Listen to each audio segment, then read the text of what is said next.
So Stan, pleasure having you on the show. Thank you. Huge fan of yours. You're known as one of the more business savvy bodybuilders. Obviously known as being one of the strongest bodybuilders in the history of bodybuilding. Not one of the, right? Yeah. You're very outspoken, very honest, tend not to shy away from things. Very interesting individual. I want to go back. I want to know what got you here. Like, what got you started with all this? And I know you had a sports background growing up. Like, what got you into bodybuilding and then the business of it? Were you insecure like the rest of us? Yep. Okay. Inferiority complex. 100 pounds in high school. So 100? Oh, okay. Yes. I wrestled 98 as a freshman and sophomore, 106 as a junior. Yeah, you might win on the smallest guy originally, because I was like 150. Sal, you were like 130, right? No. I when I graduated at 190, but I had started lifting at 14. So yeah. Wow. Well, it didn't work for me. When I got to college, I was 135, and I couldn't bench 135. I had to take the 45-pound plates off. And I know how embarrassing that was because there was about 15 frat boys. I remember being this kid. I was 20 years old and benching the 25s on each side. All I wanted was the big wheels. Like, let me get to the big wheels. That was an accomplishment at the time. Who'd have thought? But it was just a matter of just so I could get like the water to move when it went down my body instead of straight. It actually moved a little bit. No chest, sunken chest. But it was really, it was just a matter of, you call it insecurity or whatever. I just wanted to be jacked. And that's kind of how the whole thing started. And I always had this, I've talked before, I've had this OCD personality growing up. I counted all my steps, and I was subject to these repetitive behaviors, tics and the like. And I did an interview recently with Dave Palumbo, and people were calling me out on my tics, thinking I was on crack or something. Oh, really? Yeah, every now and then they emerge. I was a sniffer, chronic.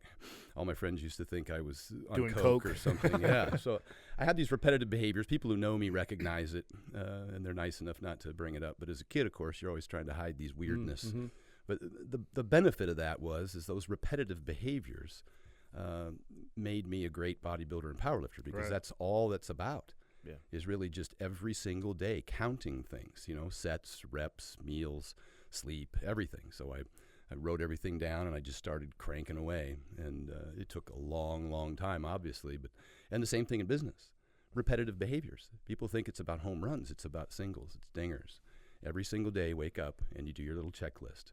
And that's the way I've been able to be successful, both in bodybuilding and powerlifting, from someone who probably wouldn't be considered necessarily genetically inclined at my size. My pops is, 5'10", $160.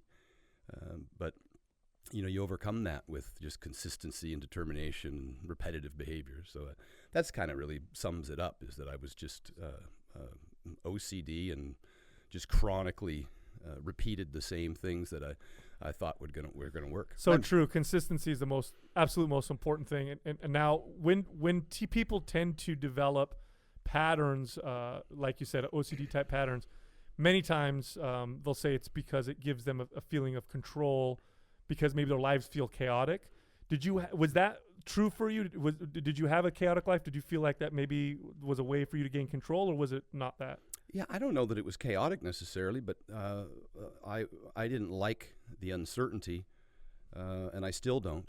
I have to do my budget, and I have to have my checklist. I haven't competed in 5 or 6 years. I say all the time, I still have a checklist. I check my weight every single morning, and I've got all these little things that I do on a daily basis, whether it's my 10-minute walks or my vitamin D or my meal frequency and timing. I run around now telling everybody to get thermos so they can pack their Monster Mash in thermos so they can have their meal every 3 to 4 hours or whatever their schedule is. And so now that I've been traveling so much over the last year, I've been in 10 or 11 countries and 20 states, and probably the last 9 months. And the biggest benefit to me is that I have these patterns, these behaviors, where I'm always scheduling my meals, prepping them, taking them with me. I've got 4 or 5 thermos if I'm going to be gone for 12 hours, and I've got frozen meals in my checked luggage if I'm flying to Canada or to the UK or wherever. And so that's all taken care of, and now I can relax. Now I can focus.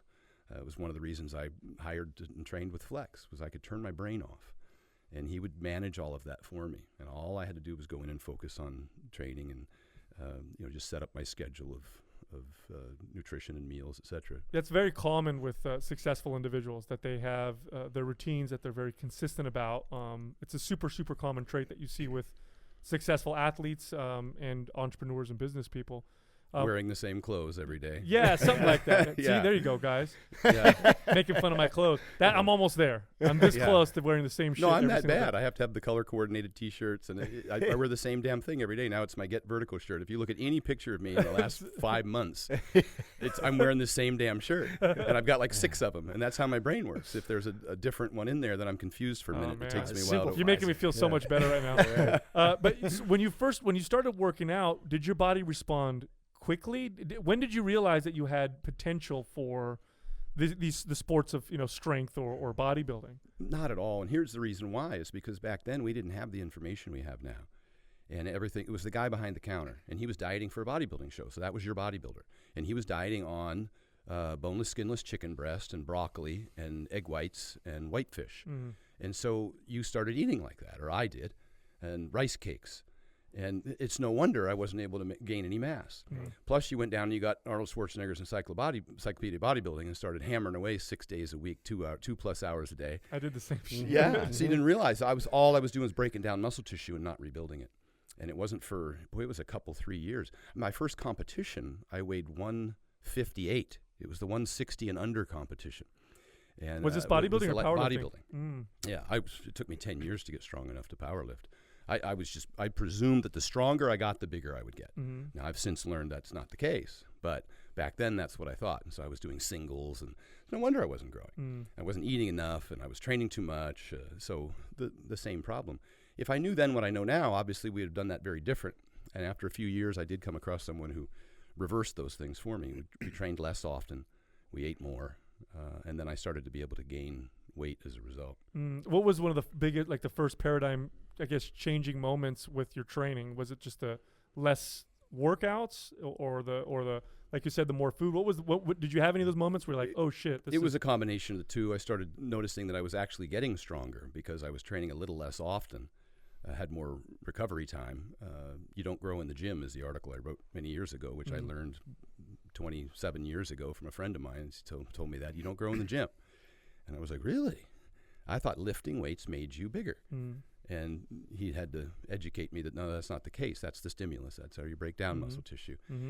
And it was a combination. None of this stuff happens in a vacuum. It's a symphony, an orchestra. And that's why in my vertical diet, I've got sleep, hydration, training, nutrition. You can't do any one by itself. And in the absence of optimizing any of those, it's going to make all the rest suffer. So I started improving my sleep. I started improving my nutrition. And again, that was packing food in my backpack so I could go to class.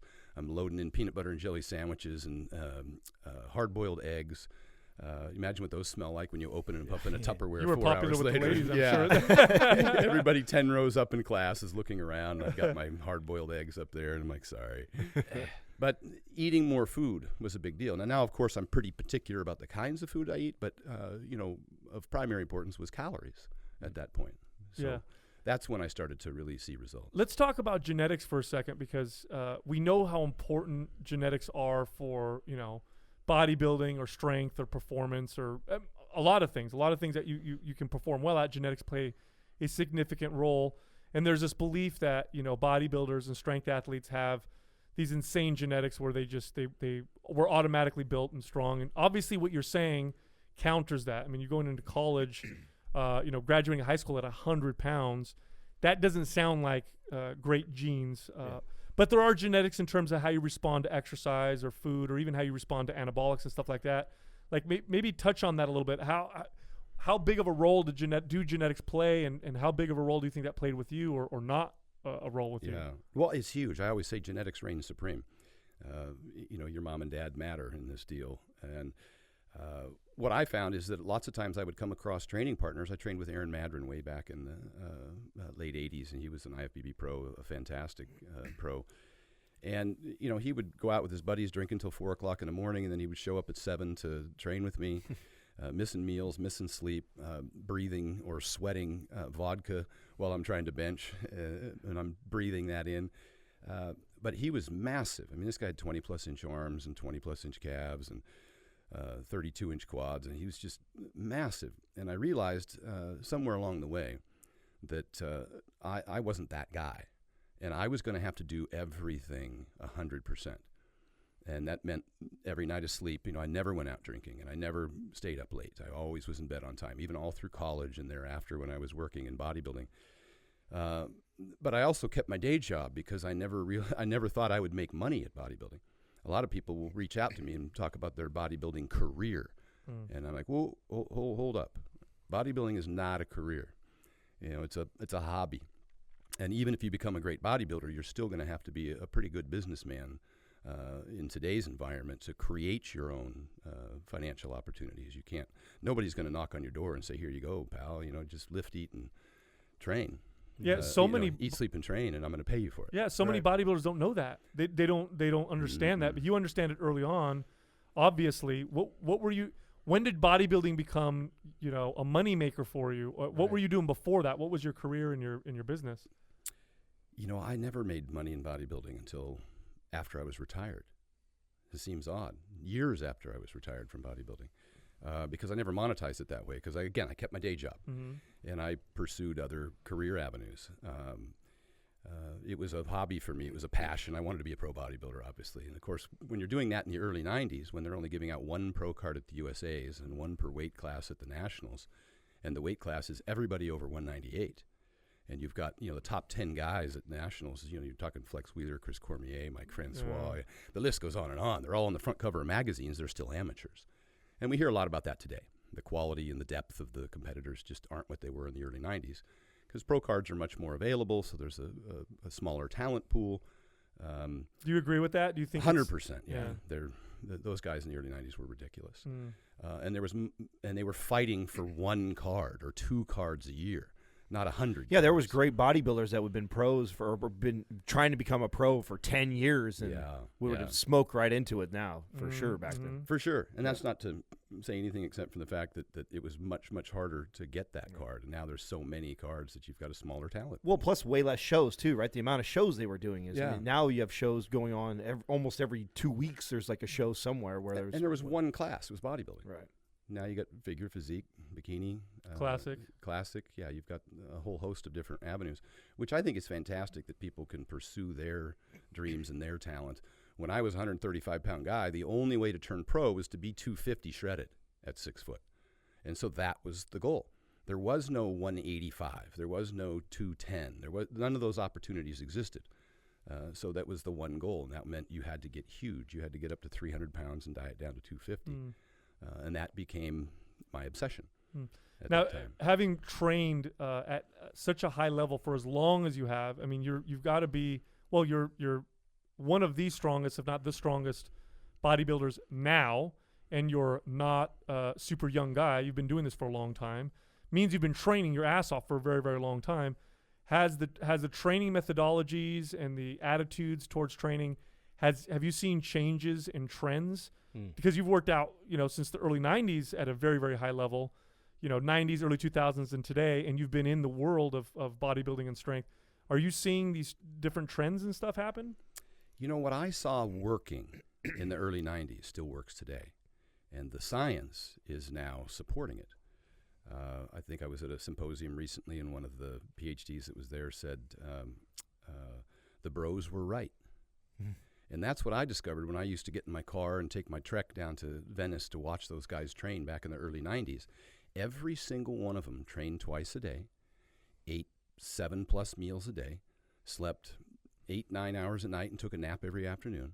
Got a bunch of sun. Every single one of them got a bunch of sun. I think they've got the Bob Bowl down at Firehouse Restaurant down there, and it's steak and rice. I didn't invent this thing, this whole vertical diet steak and rice thing. I don't claim to have invented it. I watched it happening 25 years ago right in front of my eyes. These guys were putting down mounds and mounds of steak. I tried the chicken, I tried the whitefish, I tried the egg whites, I tried the rice cakes, and it didn't work. And it still doesn't work today. Right. But I watched what these guys did. And every single one of them, in the same way Flex trained me in 2008. It was 2-a-day hypertrophy sessions, lots of volume, lots of frequency. I did notice that their intensity was less than what I was doing when I say intensity, the heavy weights, all the muscle damage. These guys, motor movements, all that stuff. They prioritized recuperation. It's the law of repeated bouts. Frequency and volume was prioritized over damage. Absolutely. The delayed onset muscle soreness from 500-pound stiff-legged deadlifts didn't bode well for the law of repeated bouts. I definitely think there's value in training like that, throwing it into your routine. But if that's all you ever do, every single workout, every single set to failure with heavy weights, your accumulated fatigue is you're not going to recover. And you know what was a wrench in all that was because some people there's always individual variances, right? There's always those people, and it was the Bulgarians, because they've weeded out all the people with weak central nervous system. But like Dorian Yates hits the scene. He has a very different style of training, right? Going to failure. 1 set per exercise. 1 or 2, Mike Menser, that whole, Arthur Jones mentality. And so then I feel like bodybuilding kind of started going in that direction a little bit with, one workout, each body part once a week type of deal. But I've been training people for 20 years. I train average people. So I don't work with bodybuilders or whatever, but I see what works with average people, and frequency and volume and monitoring intensity works great for most people. The whole hammer the shit out of someone real hard and let them, wait a whole week doesn't work for a whole lot of people. It's that frequency. Are you starting to see that come back now with the new bodybuilders? I'm starting to see that come back. I'm forced into that now. I can't do what I used to do when I was powerlifting. There's just no way I can get under and grind under those big, heavy 600, 700-pound squat sets thinking that. Plus, I learned finally when I trained with Flex just how important it was. Just how much bodybuilding helped powerlifting and how much powerlifting hurt bodybuilding. I started to learn the difference, and I started to not power build anymore. I started to actually specialize. And when I trained with Flex, he wouldn't let me squat or deadlift, not one repetition of those things over the 10-week period that he worked with me for getting my pro card back in 2009. And that was the purpose of that, is it would have impaired or impeded or reduced the amount of volume and frequency that we could have done. And I was significantly more full and voluminous. My legs were larger. And I've told this story before. Your legs changed a lot. Changed a lot. In 2009 with Flex, they were 30 inches on stage. I was 254 pounds. And your reps changed. You were doing 20-plus reps, right? 20-plus reps. The legs in particular liked the extra reps. And we weren't going to failure necessarily. It was mostly oxygen debt, lactic acid buildup. So it was hard work, but it wasn't mechanical failure in the sense that those heavy squats would be. And you find that a lot of guys, like Dorian didn't squat. He would leg press and hack squat. And one of the reasons is that once you hit the lumbar spine, deadlifting or squatting, you completely change the fatigue level and the amount of delayed onset muscle soreness in the recovery. And whether or not you call that central nervous system or what have you, we use that word, we throw it around like we know what it means, but we don't. But you can feel the fatigue. You know you're not recovering. And so, we made sure to do lots of volume, and my body responded to that. And what was interesting is recently I attended a seminar with John Meadows. He and I were both presenting with Charles Poliquin recently down in great group in Denver. Yeah, it was a good group. And he talked through his program, and it was very, very similar to what Flex and I did. He started with a mind-muscle connection exercise. We did one-legged leg extensions. Then he moved on to what he called his blast exercise. That would be his leg press, where he would get a significant amount of weight. And he'd do 4 sets there, but the first 3 sets were, a few reps from failure or less. And only the last set did he go to failure or do a drop set or, just pretty much push himself to the limit. Failure is abused a lot nowadays. I mean, it's been abused a long time. A lot. And particularly for the lower body is where, upper body, you can do a lot of damage to your back doing rows and chins and probably still recover within 72 hours. But the leg's a completely different animal, and probably a lot of that has to do with the spinal cord. It is important to note, too, though, in defense of deadlifts and squats, when I work with most everyday average people, the functionality and the muscle building that comes from learning how to do those very foundational human movements, very important.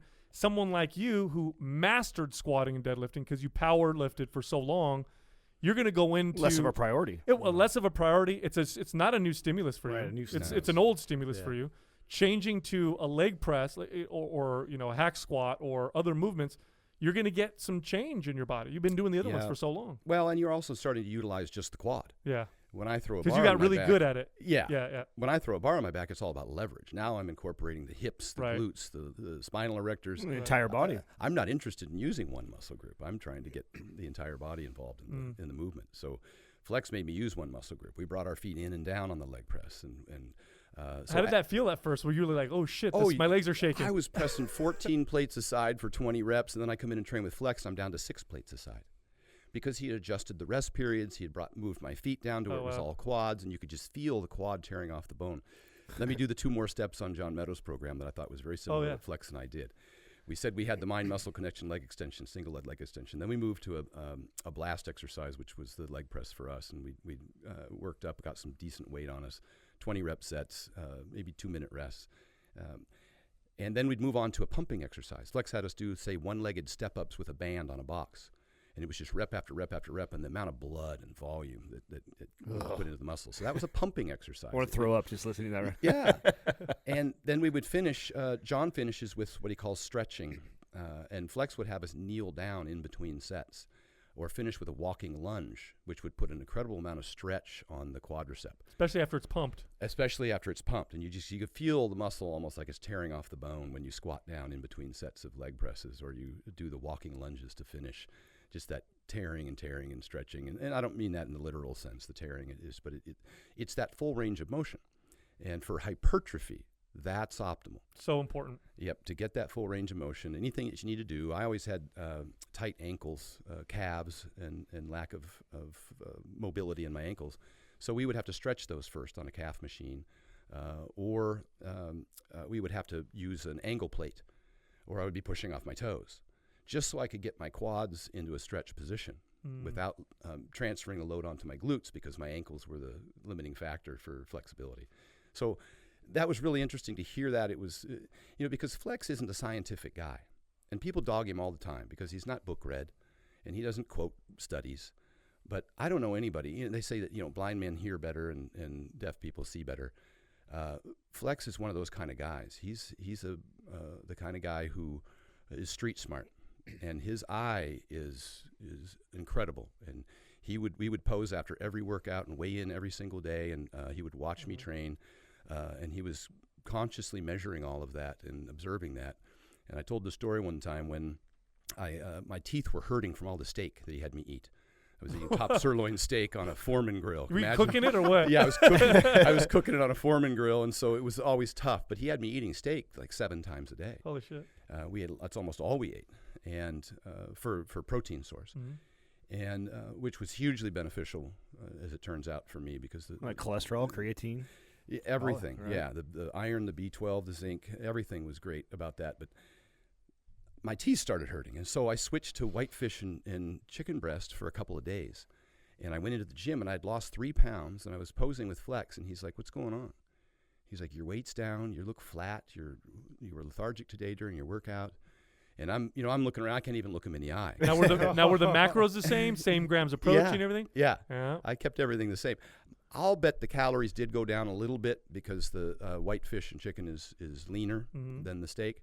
But I don't think it was significant enough to lose 3 pounds in 2 days. No. But nonetheless, so he looks over. I was training with Keith Williams at the time, and Keith's looking up at the ceiling because neither one of us could, look Flex in the eye and lie to him. And so finally I told him, I said, my teeth hurt. And he's like, "Suck it up." And he said, "Get a meat grinder." And I'm like, wow. What a novel idea. So that's in my vertical diet today. I did that for Thor and Shaw. They use a meat grinder to grind their meat. That's why the Monster Mash. See, all of this stuff came from my experience with, I think some of the greatest coaches and trainers in the world. Explain this Monster Mash. I've heard you reference it a couple of times. I've heard it in your videos. What is it? Yeah, well, it's red meat, and it's it's either ground bison or ground beef, mixed with white rice, which was our staple with Flex because it's easy to digest. It was easy on my stomach. I could get in a ton of calories. He had me on 600 plus grams of carbs, dieting for a show. I was losing body fat because our workload was so high. I needed to fuel it with something, and I can't fuel it with bread, pizza, pasta, pancakes, because it'll blow out your stomach, or even oatmeal. It's what I found from personal experience with the athletes that I work with. When they start stuffing oatmeal in themselves, it has kind of a cumulative effect of creating bloating and gas and indigestion. Food intolerances, and I think a lot of people learn this as they get older. You can't get away with that shit as you... No. And that's one of the first things I found with Thor and Shaw. 2 guys who have to consume damn near 10,000 calories a day. I've got them over 1,100 grams of carbs a day. And I can't feed them foods that are going to cause distress to their gut. So I found the foods that were the easiest to digest, the low-gas vegetables, the bone broth, to get back to the monster mash. In order for them to be able to eat that much food, I had to make it easier for them to eat, more palatable. The amylase production, just being able to palate the food, right. to chew it and swallow it was the first challenge. So when you add some bone broth into the white rice, a moist white rice, into a ground bison, which is a really easy, it's even better than ground beef in terms of its digestibility, because it's so soft, and so that was kind of the base meal, was the monster mash, and they were able to accumulate a ton of calories with a very high biological value nutrient term. We talked about the B vitamins and the iron and the zinc, and they could get the bulk of their calories from that and have no indigestion. They became regular, which is one of the big things I focus on, because usually as powerlifter, working with big guys who have to eat lots of food, most of us are running to the bathroom all the time. Yeah, I bet. From a whole assortment of things, whether it be protein powders or bars full of sugar alcohols or casein allergies, or breads, pasta, pizza, pancakes, all those things that cause indigestion and gas and bloating. So I tried to eliminate that and make them more efficiently able to use those calories. I found they could eat a little bit fewer calories and still maintain their weight. They're assimilating I'd more. say their body's using it. It's funny you say this, because, well, two things. In reference to Flex and his knowledge, I'll take wisdom over knowledge any day. 100%. And wisdom really is just knowledge plus experience is really what it is. And it's more valuable. The other thing, too, is, a lot of the stuff you're saying, strength athletes have been, Vince Gironda, who was the scientist of bodybuilders way back in the day, advocated for these very high cholesterol, protein, red meat, and full fat dairy, egg yolk type of diets. And this is the way bodybuilders ate back then, and this is how they built a lot of muscle. And then we got a lot of misinformation about, eating cholesterol is this, that, and the other. Watch your sodium. That's another big one I know you talk about, is this whole eat low sodium, which sodium is, especially if you train and sweat, you should probably eat a lot of sodium. It'll give you more strength and make you, much healthier as a result. 100%. But it's funny you talk about gut health. When we first started our podcast about 4 years ago, we were talking about the benefits of monitoring or making sure that you have good gut health for people who want to build muscle and burn body fat, not just for people who just want to be healthy. And a lot of people laughed at us and thought that was silly. And I'm like, look. Yeah, it's just for hippies. Your gut, that's the membrane between, when you eat something, it's not in your body. That's a hole that goes from your mouth to your anus. When it gets absorbed through the gut, that's when it becomes a part of your body. If you take care of your gut, you assimilate more food, and you can build more muscle and burn more body fat. And now we're starting to see people like you, very influential people, start to promote that message, which I think, I'll tell you what, some of the worst gut health issues I've ever seen in my life are people in the strength building, muscle building world. Yeah. It's like an epidemic. Well, and also your immune system improves. Oh, yeah. I remember what it was like. I put my body through torture, and with the performance-enhancing drugs on top of the horrible diet, just the eating everything you can kind of diet, you're sick all the time. Every 3 or 4 months, your liver's always taxed. I get blood tests every month for the last 12 years. I know exactly what happens depending on how I eat and what I use and compete in the sport. And now I'm able to use those lessons with my athletes, and I'm able to actually watch their liver enzymes come down, their appetite improve, their just immune from system, the food. Just from the food. Wow. A few of the things in my diet contribute to that. You mentioned the salt, sodium chloride, hydrochloric acid, digestion's big. Do you have them take HCl pills when they're eating? Some of them I do. Yeah, I recommend it to a lot of folks. It's in the diet program. I talk about it. I just did a rant recently on stomach acid, on low stomach acid, and how that affects digestion, and creates autoimmune disorders. I've had people on antacid prescription medication for years who could come off within a week. I went through that process myself. Yeah. And started introducing HCl pills was a game changer for me. Game changer. Yeah. And I think the performance benefits are just a side effect of good digestion. God, it's so refreshing to hear that coming from someone like you. You never hear people, big, strong, bodybuilder types or people in that space talk about it in that way. It's always the wellness people that nobody wants to look like that say that kind of stuff. And I've been able to, I've lived through it, and then I've been able to utilize it. Most powerlifters, they'll weigh in, and they'll head straight to IHOP. And that puts them in a really bad situation, particularly if they lost a significant amount of water, and then they end up in a position where they're cramping, their body's not digesting the food. So I'm very particular about what people refeed on, what Hawthorne Bryan eat preparing, going into the World's Strongest Man in Manila, and actually the hydration protocol that they used. I worked with Camille LeBlanc this year, CrossFit national champion, and Ben Smith, another CrossFit, and Becca Voigt. And all of them, Ben Smith in particular, about a month before regionals, he suffered heat stroke. And he reached out to me and he said, I'm down. He says, I feel like I've got rhabdo, I've got heat stroke, I can't go outside, I'm tired, I'm sick, my gut hurts. And so I reached out to Dr. Sandra Grodik's group in the Heat Institute, and their thermoregulation experts. She's a PhD in hydration. And they gave us, they helped me with a hydration protocol, which is a huge component of recovery and fueling yourself during training, and so that's when I started promoting the what we call like a cyclic dextrin. I do the fructose and dextrose. They do dextrose and maltodextrin, but a blend of two carbs doubles the rate at which you can absorb the carbohydrates. Versus if it's just one. Versus if it's just one, and then they add sodium, it goes to 3. Rather than 1 gram per minute of glucose absorbed, you can go to 2 grams with 2 carbohydrate sources. You can go to 3 grams with the salt, and you can go to 4 grams, as much as 4 grams when you add a little bit of caffeine to that. And I'm not a huge coffee fan because of its impact on digestion and how people become dependent on it and end up lacking sleep and hydration. But when used strategically, it can be a performance enhancer. So, and I got a lot of this from George Lockhart, who trains Conor McGregor and John Jones. I mean, George has trained everybody and helped them do water cuts, and he's the nutritionist for these people. And years ago, I thought he was one of the best in the business, and so I hired him. I called him up, and I flew him out to Las Vegas, and I had him help me work with a pro fighter that I was training for a fight. And I had probably done water cuts for just about every world record holder in every weight class in powerlifting up to that point.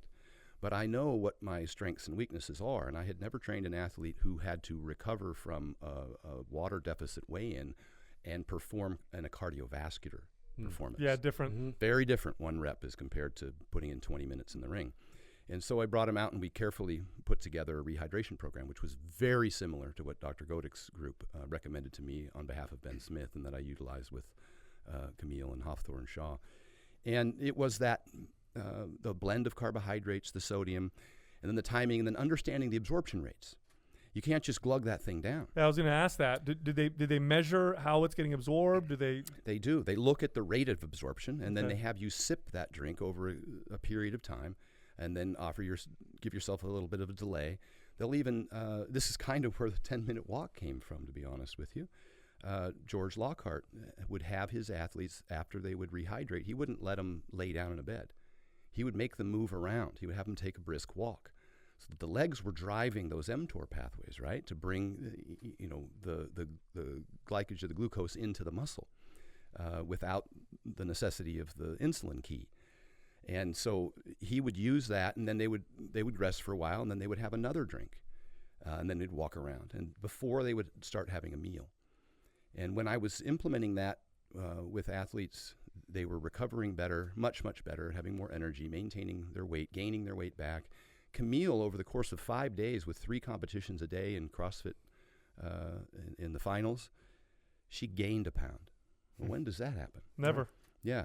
And that's because of the hydration. And she was eating Monster Mash too, which I was excited about. So this is really fun to get into this, because I used to talk a lot about sodium and water. When I got into competing, so I was men's physique pro, right? And I got into competing, and I found the sodium and water game was everything. Yeah. And I don't even think that I mastered that at all. So if you were to walk me through a protocol, if you were getting me ready to peak on stage, and then so what would my sodium intake, and I know there's going to be an individual variance as far as how much, but like how much are you pushing me in getting ready for the show, and then peak week, what does that kind of look like, the water and sodium?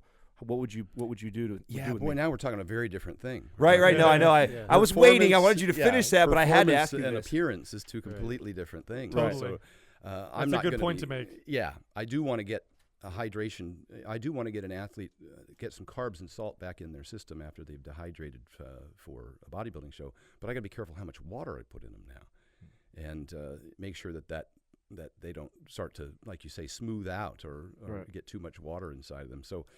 I'm not a huge fan of I think that most of what people do for dropping water or trying to get lean for a bodybuilding show is to compensate for not being in shape. Agreed. Nowadays, the preps are 16 plus weeks. It used to be that people would think 8 to 10 weeks they could get prepped for a show.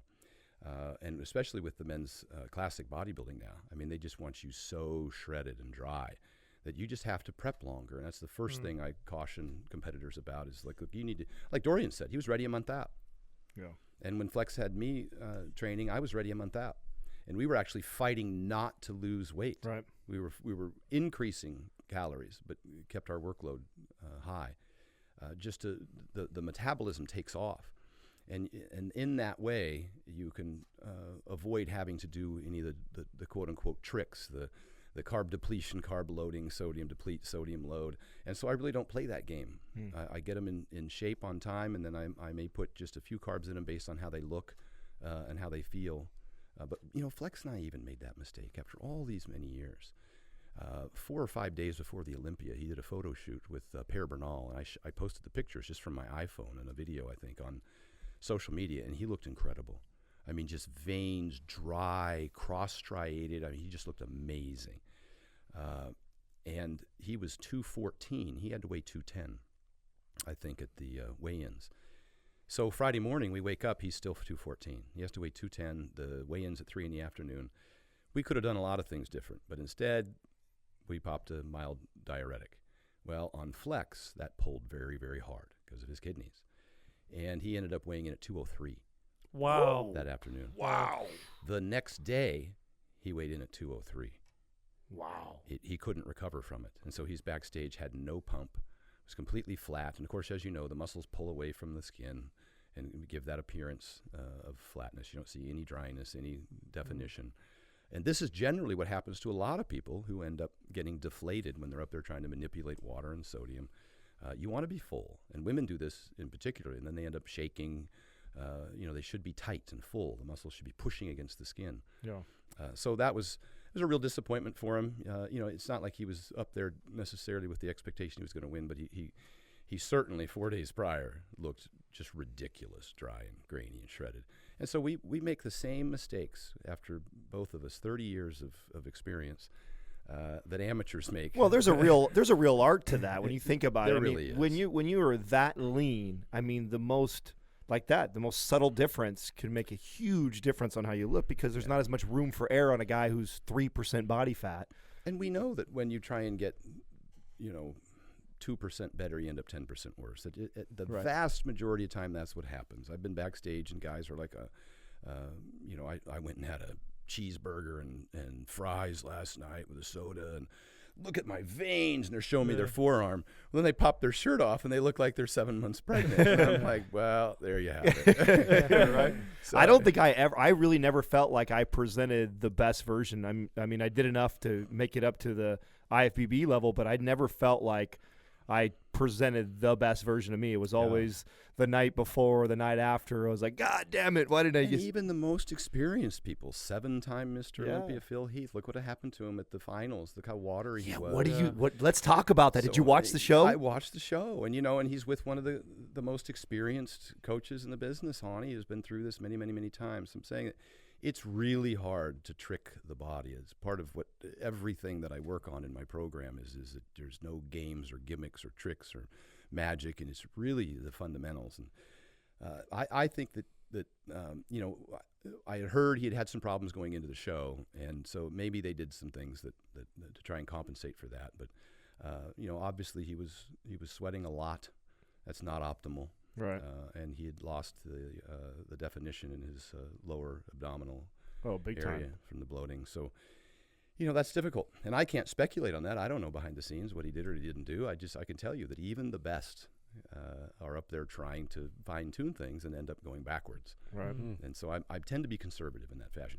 It didn't answer your question about what I do for water and sodium and carbs the last 24 to 48 hours before a show, because you can't really paint with a broad brush on that thing. You got to, you know, look at your individual athlete's conditioning, and that's the big thing about training people is anybody can copy and paste a program, but you need to check in, get feedback. Even with Brian Shaw, he started the program, the vertical diet.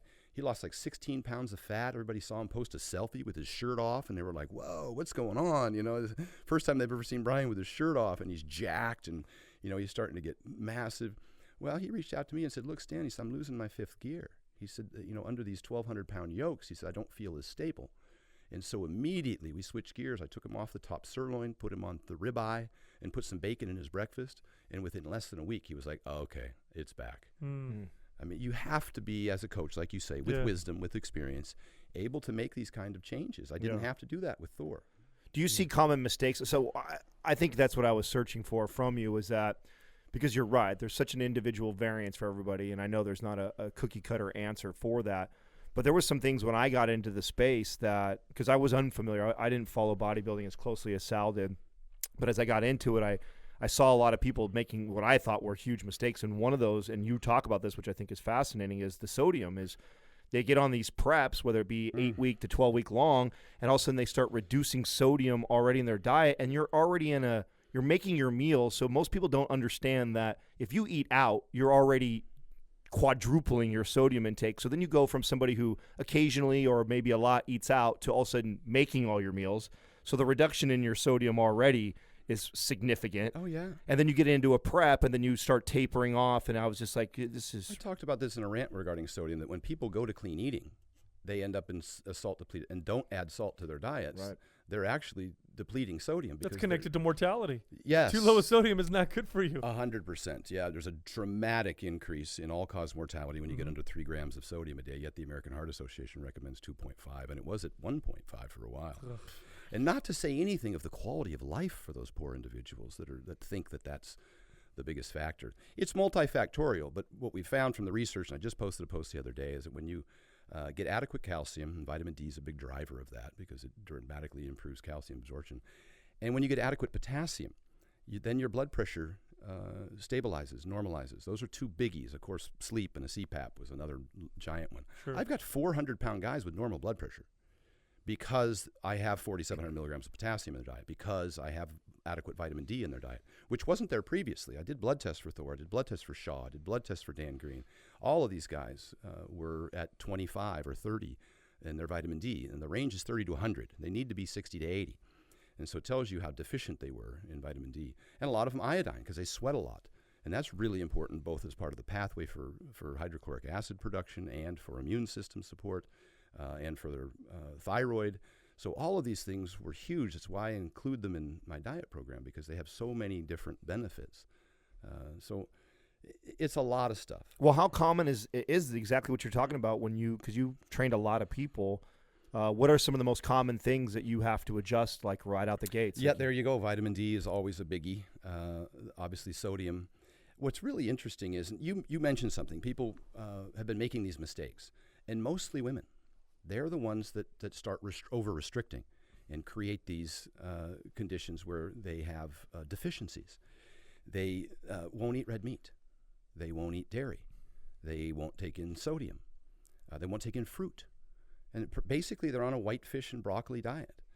The 4 things I just mentioned, dairy for calcium, which is hugely beneficial for metabolism. People don't realize that. Red meat, iron, and B12, particularly with women. What do they go into an HRT clinic and get shots for every week? Right. Yeah. Iron and B12 and D3 usually. So they create these deficiencies for themselves, and then salt. And they're training, 2 40-hour sessions of cardio a day, which is another thing that dramatically suppresses their metabolism. Their metabolism. Which we should talk about this, because that was another thing that blew my mind, was looking at my peers hammering away on the cardio machine, and I'm thinking to myself, we want as much muscle on our bodies when we get on stage to present, and here you are 8 weeks out doing hours of cardio. You're sending a signal to your body that is not advantageous to have a bunch of muscle on it. No, what the right. fuck are you doing? You're absolutely 100%. The body responds to the stimulus provided, and if you're going to ask your body to do an hour of cardio, then it's going to get rid of that muscle. It's heavy. It has high oxygen demand, high water demand. It's expensive. Not efficient. Yes. Also, what you find is that they wake up at 4 o'clock in the morning after 5 hours of sleep to do this. Good So sleep. now they've now exactly. they've suppressed their thyroid, and all of this works contrary for them. The more they sleep, the more fat they'll burn, the more lean muscle mass they'll retain, the less ghrelin they'll release, so they're not going to be as hungry. I prioritize sleep over cardio all the time. I don't have any steady state cardio in my programs, not for anybody. I do the 10-minute walks, and it's not necessarily cardio. The 10-minute walks post-meal is to improve insulin sensitivity and digestion and decrease bloating and gas. And again, I'm trying to drive those quads to start using a different pathway, because a lot of the big guys I train have insulin problems, and a lot of the little people I train that are dieting, they have metabolic adaptation issues, and I want to be able to feed them more food. So I got to get them absorbing those nutrients better, the nutrient partitioning. Well, and most, by the way, there's a lot of wisdom in looking at old cultures and the customs that they have. And most old cultures have a custom of walking after a meal. It's a very common occurrence in many of these old cultures. There are muscles that travel from the hip, the hip flexor complex, and that travel over and through your gut or around your gut. Just flexing those stimulates movement through your intestines, not to mention gravity. If you're standing, it helps. That's why your anus is at the bottom of your body, not at the top. Yeah. And so eating and then sitting or laying down, terrible. Absolutely terrible for digestion. 100%. So what happens on both ends?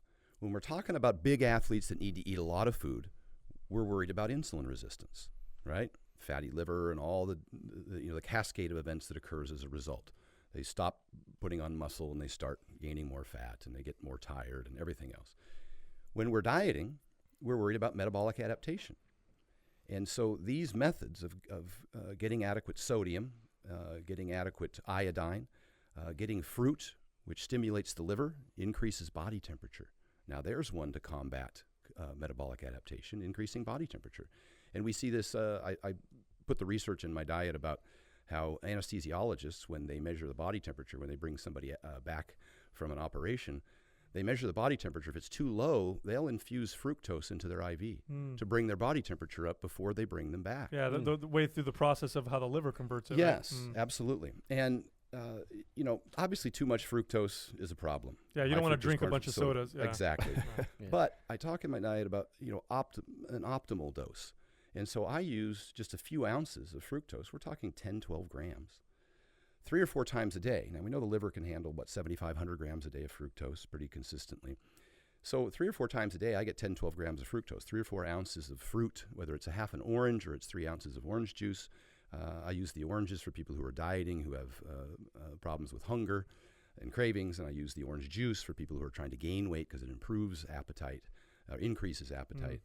But it's not so much, this isn't a 12-ounce glass 3 times a day. It's not so much fructose that it's going to start to cause fatty liver problems and insulin resistance. Although fructose has less insulin release, requires less insulin release than glucose. And it ameliorates the effect of something like glucose, like a bread or something like that, or pasta. It actually reduces the insulin the amount of insulin released and the length of time at which it stays elevated. So there are some significant benefits when used properly. And so these are some of the methods that I use in the diet, and for those reasons, and with the research I've provided in my personal experience. And I mentioned that titrating that fructose throughout the day was one of the things that I watched bring my AST, ALT down, my liver enzymes. Oh, wow. And when my liver enzymes were elevated, I would lose my appetite. And how would I discover this? Well, every time I took D-ball before a powerlifting competition. So this is wisdom. This is practical experience talking to you without any regrets. How did I manage that situation? I managed it with proper nutrition. So I had to compensate for the things that I was doing to myself. And I talked about this in my video on, if you want to be healthy, don't compete. Because in any sport, I'm so glad you said anything is many times. Right, anything extreme is not anything extreme. I'm talking about 9-year-old kids in badminton blowing out anterior cruciate ligaments. So there is no sport, if you're going to compete competitively at a high level, that doesn't have some compromise. And so my goal is to try and manage that as best I can with better sleep, better nutrition, better hydration, all of those things. I'm not saying that competing in any sport is going to be healthy or optimal. Even long distance runners, long considered the bastion of that's health. probably the worst. That's one of the worst. Yes. They end up with the oxidative damage to their heart. Yes. and all the joint issues, dude. pounding for so many hours. 100%. And so you have to, in my joint issues, and I talked about that in my rant on how I fixed my knees, because I was in there training so heavy so often that I had to get more movement. And I started using the banded presses and getting the 20 rep sets, set after set, to try and help with chronic tendonitis. And so I'm big on restorative movement, even when I'm working with powerlifters who historically, don't run if you can walk, don't stand if you can sit, and don't stay awake if you can sleep. That's the mentality, and then eat as many calories as you can. And then you end up in one of those situations with, high insulin resistance and fatty liver, and you just eventually you kind of top out at what your potential is because your body the nutrient partitioning isn't right, and you're not building muscle tissue. And so even with those guys, I have to be really careful that they're doing some movement that doesn't necessarily isn't counterproductive to strength.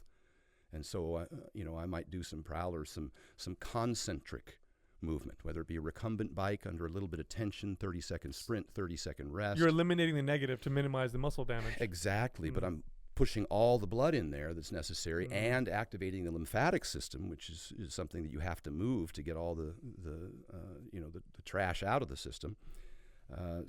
And I do that like 3 times a day for 10 minutes. This isn't a 40-minute session because the frequency is optimal. Absolutely. That's why the 3 10-minute walks a day. That's why I have the fructose 3 or 4 times a day. It's almost like a doctor would dose medication to you. It has a half-life. Fructose has a half-life. Your digestion isn't all day. I can't eat all my fiber for breakfast and expect it to do me much good at dinner. And so I throw 4 carrots into a meal, and people are like, 4 carrots? What's that going to do for you? Well, 4 carrots 4 times a day is my carrot a day, but it optimizes the digestion. Especially when you're eating a large amount of food and you're a large athlete. Yes. Yeah, it's very difficult. I mean, you're eating 6,000 calories a day. It's hard to do that with two or 3 meals. It really is. Yeah. It is. And meal frequency is important too. I mean, it's a whole nother avenue with the intermittent fasting thing that's coming on. If I've got an athlete that's lifting weights and breaking down muscle tissue, I don't want them going 16 hours without food. There's no mechanism in the body to store protein. And no, they're not going to lose 10 pounds of muscle, but it's not optimal for the body to need repair, to reach for the amino acids, and they're not there, and it has to wait. Now, have you ever utilized, because I've seen this both with myself and with people that I've worked with, because of the indirect health benefits of fasting occasionally, I've noticed people respond better when they do throw in the food and they throw in the more frequency. I wouldn't incorporate it during a heavy training session, but more of an off-season. You hit the nail on the head. You said occasionally. And this isn't something I do intermittently, every like it's supposed to be. Yeah. That's what we all talk about. And it also depends on the athlete. Are they experiencing insulin resistance? I run a blood test. I look at the HA1C. I look at their fasting blood sugars, and I say, we got a problem here. We need to address it. That's a good time to throw in intermittent fasting while you reduce the massive loads and maybe have them do a little less volume and frequency to get and do more of the pumping exercises that I mentioned, getting those legs moving more often, so I can use the mTOR pathways. I can start to get their insulin resistance down. That's the first thing we did with Thor, was take him down from 425 pounds to 395. When I first started working with him, I said, we're going to have to take 30 pounds off of you. And he was like, what? Take 30 pounds off of me? I need to be 440. And I said, well, I can't get you to 440 lean and strong and hard until I get you down to 395 and get your insulin sensitivity right. Very good point. And then get you back up there using the kinds of foods that won't repeat the same problem. Pizza, pasta, pancakes, all that kind of stuff.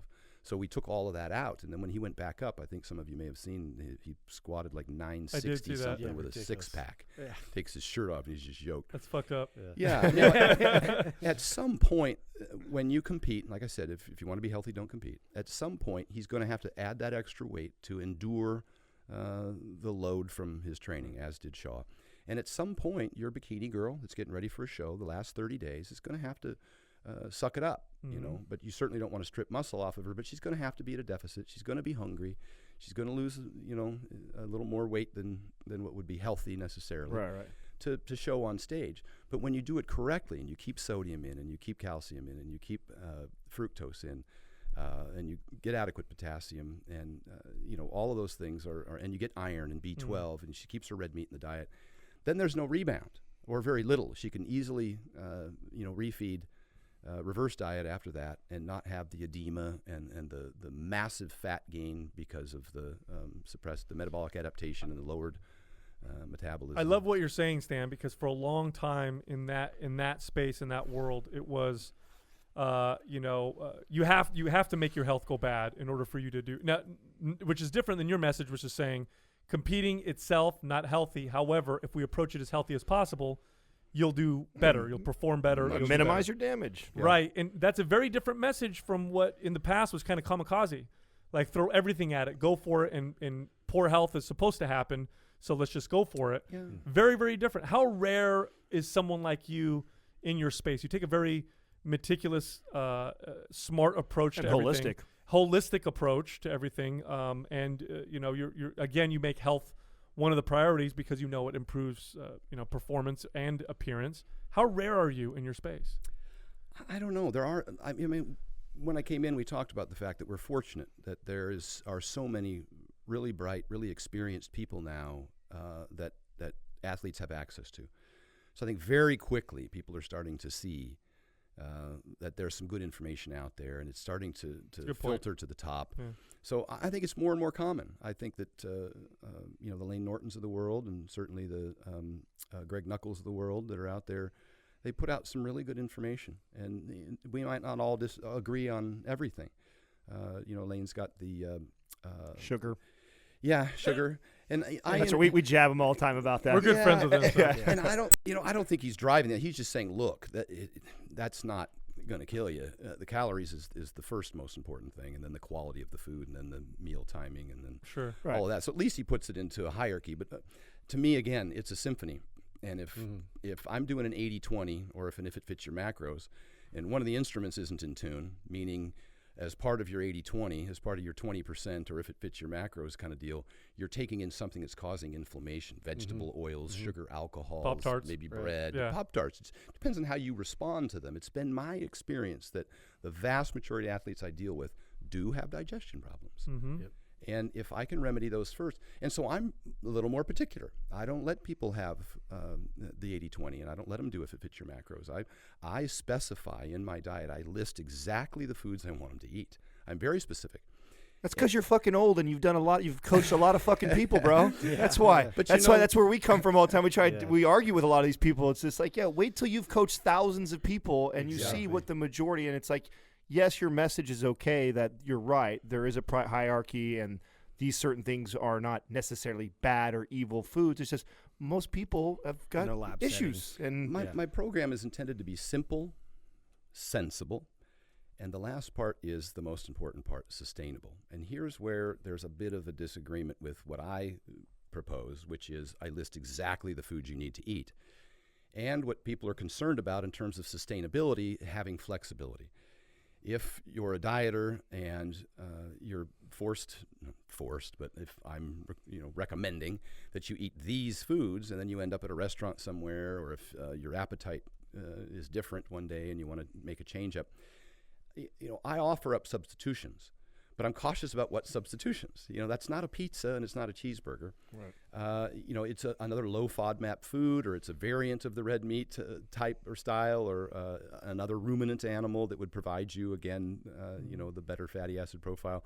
So I do provide some variation in there, but I found a couple of things, particularly with the everyday person. They kind of want to be told what to do. Sure. Because they've been left to flounder, and when given their own choices, that they're not very good at calorie control. We know that. Probably as much as 50%, and even clinicians are off by as much as 15 or 20% in terms of calorie control. You cannot depend on self-reporting at all. No. If someone self-report, I don't eat that much. It's always off. Yeah.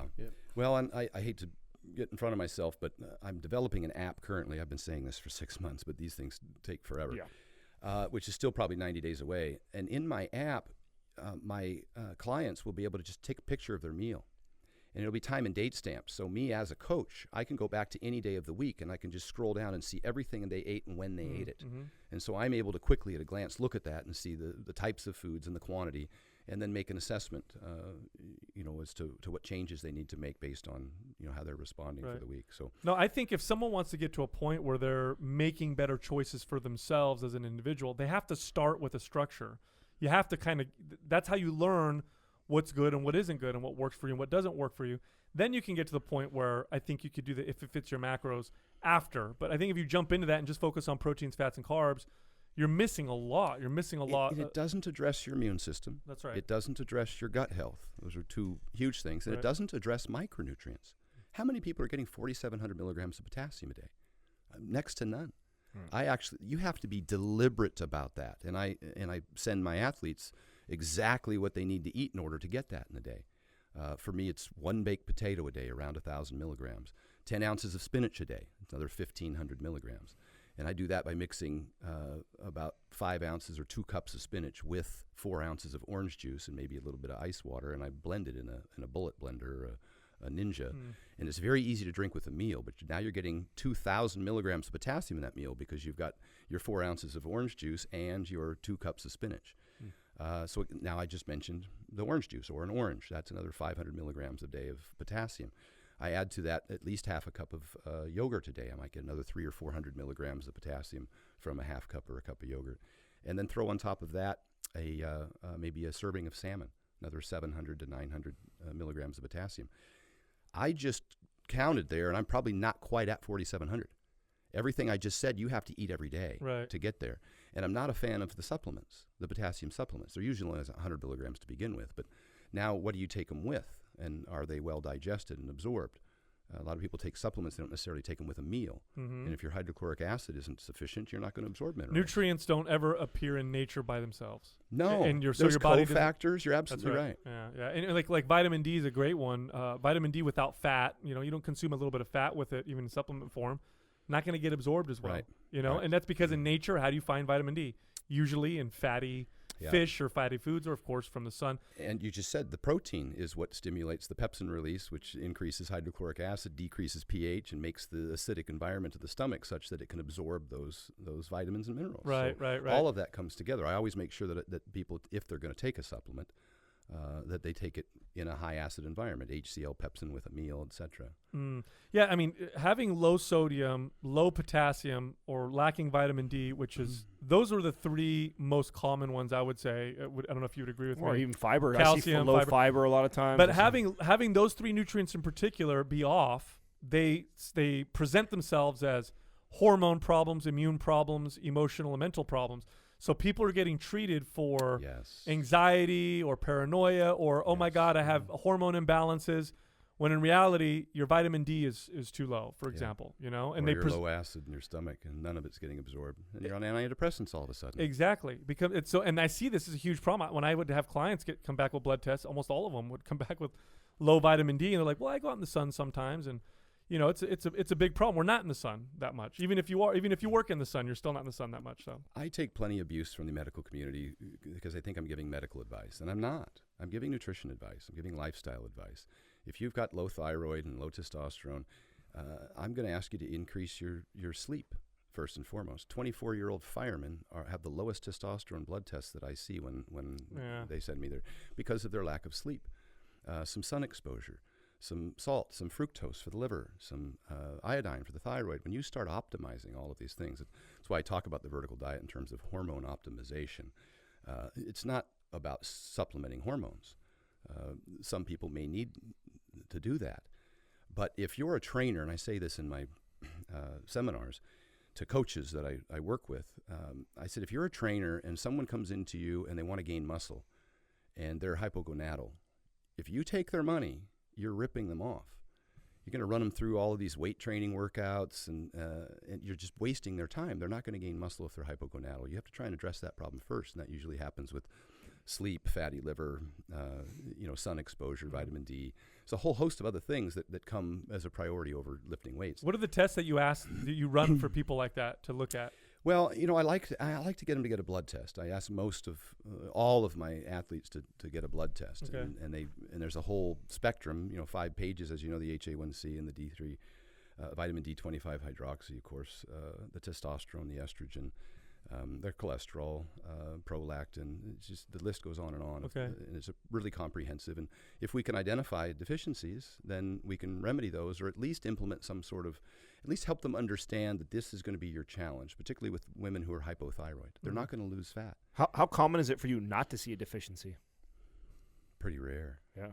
Pretty rare, particularly with usually when a client comes to you, I'm not even going to say athlete, a client comes to you, they're already feeling like shit. That's kind of compelled them to come Sure, there. there's a little bit of self-selection there. It really is. So I'm Mhm. getting the ones that already have problems generally and just haven't seen them yet or don't know how to fix them. And with athletes, there's generally some sort of surplus or deficiency because they've put themselves in that position with all the hard work they've done without proper restoration. How when you're training some of these athletes and some of these performance enhanced athletes with like anabolic steroids, for example, do they start to see that they can use less of these substances when their diet, when they follow what you're doing? 100%. Okay. And on that same note, we talked about how a lot of women will restrict calories and they'll stop eating red meat and they'll stop and they'll sleep 4 hours a night and do cardio twice a day. And a lot of these women will get into shape and they might win shows and then pay later because they're compensating for all those deficiencies with drugs, the vast majority of them.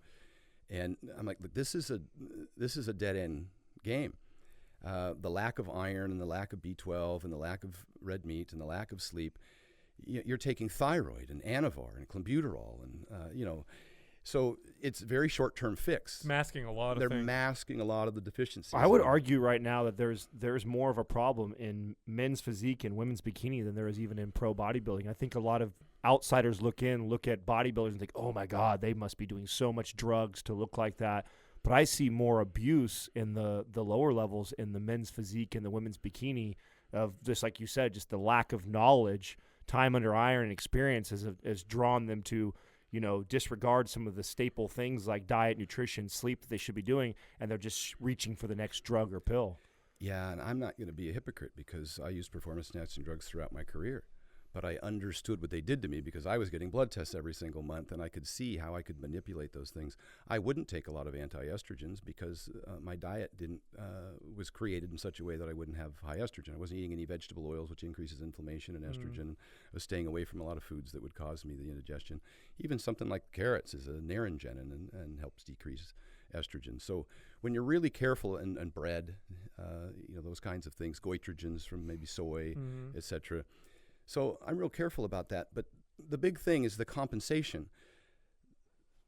I understand behind the scenes that you might look a certain way, but that doesn't necessarily mean you feel very good.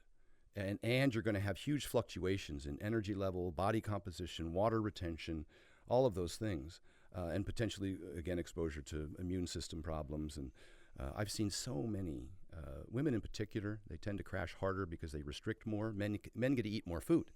And so they're able to, and they tend to cheat a little more. They'll have the pizza or the burrito and end up getting more micronutrients as a result, and probably eat more salt and, and eat more red meat. Women are so restrictive and then compensating for that with the performance-enhancing drugs that they end up with these huge micronutrient deficiencies, and that's when the big rebound occurs. So I've said that, and the original question was, can you use less? And the answer is 100% yes. When you're eating right, you need less. And the reason that's important is because the more you use, the more side effects that you incur. And particularly pre-contest for bodybuilding, you don't need very much. In powerlifting or hypertrophy in the off season, maybe a little extra testosterone because you're at a calorie surplus can provide you a benefit. When you're at a calorie deficit, all you need is a little something to prevent muscle tissue loss. And depending on who you are, maybe to increase metabolism, to burn a little more fat. So you can use a lot less. And to be specific, and Flex was the first person. I've worked with about every guru in the business over the years, either directly or indirectly. Chris Aceto, Chad Nichols, Hawny even helped me out one year. Dave Palumbo, I hired him 1 year to help me. Charles Glass, Oscar, Kai's former trainer. I mean, I've worked with just about everybody in the business. And so I know what all the protocols are. They sent me the entire diet, the entire protocol. I know what all those are. And I can tell you, without being specific, that Flex, when I went to work with him, put me on about half or less. It was 100 milligrams of test prop every other day, 100 milligrams of Masteron every other day, 37.5 milligrams of Tren every other day. God, that's not much at all. Wait a minute, that's especially it? for That's a guy your size. This is when I turned pro. This was the best I ever was. That's insane because the mentality, or at least the belief is that, these guys are taking maybe some of them are taking grams and grams of anabolics every week. And I would say that if they intended to do that, that would be an off season, because if you're not at a calorie surplus, hypertrophy is a very difficult thing. Sure. So all you're trying to do is hold on to muscle tissue and burn fat. And that can be done very easily at very low doses. You didn't let me finish. Oh. There's more. They're like, come on, Yeah, Stan, that's not all you took. 4,000 fucking milligrams of liar. D-ball. Yeah. Here comes the rest of the stack. 50 milligrams of Winstrol a day. Mhm. 2 IUs of GH 5 days a week. And that was what the prep was for. I tried clenbuterol, but it made my heart race so fast that when I was in doing the 20 rep sets, I couldn't keep up with the breathing. Yeah. I was just gassing out. And so I jumped off of that real quick. I didn't need anyhow. I'm pretty lean. So somebody else may choose to add a thermogenic, which I would have them cycle 2 weeks at a time, a caffeine, a clenbuterol, or whatever, if they needed it. But I'm just saying that turned me pro at 254 pounds on stage in, just the best condition I'd ever been in my life. Wow. What do you have to take right now to manage yourself where you're at right now? I do HRT. I like to take 100 milligrams of test prop 3 days a week, Monday, Wednesday, Friday. Wow, it's still not very much at all. The reason the short ester and the more frequent injections is because it keeps my estrogen down. I found that the longer esters and the larger doses less frequently can elevate the estrogen a little higher. And that's one of the things I want to manage now. And I stay, depending on when I get tested, somewhere between 7 and 1,200. So you're still within range. Yeah. I mean, you're within normal I range. rarely get up to 1,500 if I test like the day after a shot or something like that. But I don't need to now. What I found is it takes half as much to maintain, twice as much to gain. And that's both in terms of the dosage and the amount of work required. Oh, that's a great quote. You don't need as much to maintain anymore. No, very little. And I almost apologize to people when I tell them what little I have to do now to stay 240 pounds pretty lean. But to get there, it was much harder. To get there. And if like somebody says, well, you could still compete. And I'm like, no, it would take me a year and a half, at least a year to put on 12 pounds of solid muscle and get leaner and try and get back to, the mid 240s or so hard. Has the trends with performance enhancing drug usage changed from the early 90s to today? Are people just using more? Are they getting smarter with it now? There were some folks that used a lot more for a while there. We know in the late 90s we had the big guts and the insulin was thrown in there crazy, huge. didn't And, and just as a side note, when I was at the seminar with John, Milos Sarkev was there. And, Milos is famous for his insulin protocols. And I think a lot of people abused that and was using R and too much of it and with every meal. But Milos has done something that I think is pretty important. And one of the things I promote today, and John Meadows talks about it as well, and that's your intra-workout hydration. And that's, again, your dextrin, your glucose fructose blend or dextrose maltodextrin blend or whatever with sodium, and they like to throw in EAAs. When you are working out and all that blood is pumping and forcing into the muscles, if you can give it this little IV of glucose and sodium and maybe essential amino acids all throughout the workout, just sipping on it from 15 minutes before you arrive all the way through the entire workout, you can have a dramatically improved workout. You can have less delayed onset muscle soreness as a result. I think that's one of the biggest things that people could do now in hypertrophy sessions, particularly if you're going to train 2-a-days. All my MMA athletes, CrossFitters, for sure, strongmen, I have a post-workout drink I have them drink, but I think now in my version 3.0 for the vertical diet, I'm going to be having them sip it all throughout the workout, because from personal experience and all this stuff and visiting with Milos and talking to John, I'd have a little something before and then after. And now I'm having them hydrate all throughout the workout while they're doing the hypertrophy training. And that, again, we talked about the fact that without the need for the insulin key, your muscles will soak up that glycogen while you're training and utilize that. And you don't get as sore and you recover faster. And I know everybody focuses on soreness, thinking that's the primary driver of recovery is pain. And I guess, now we found out that, frequency and volume is much more important. Absolutely.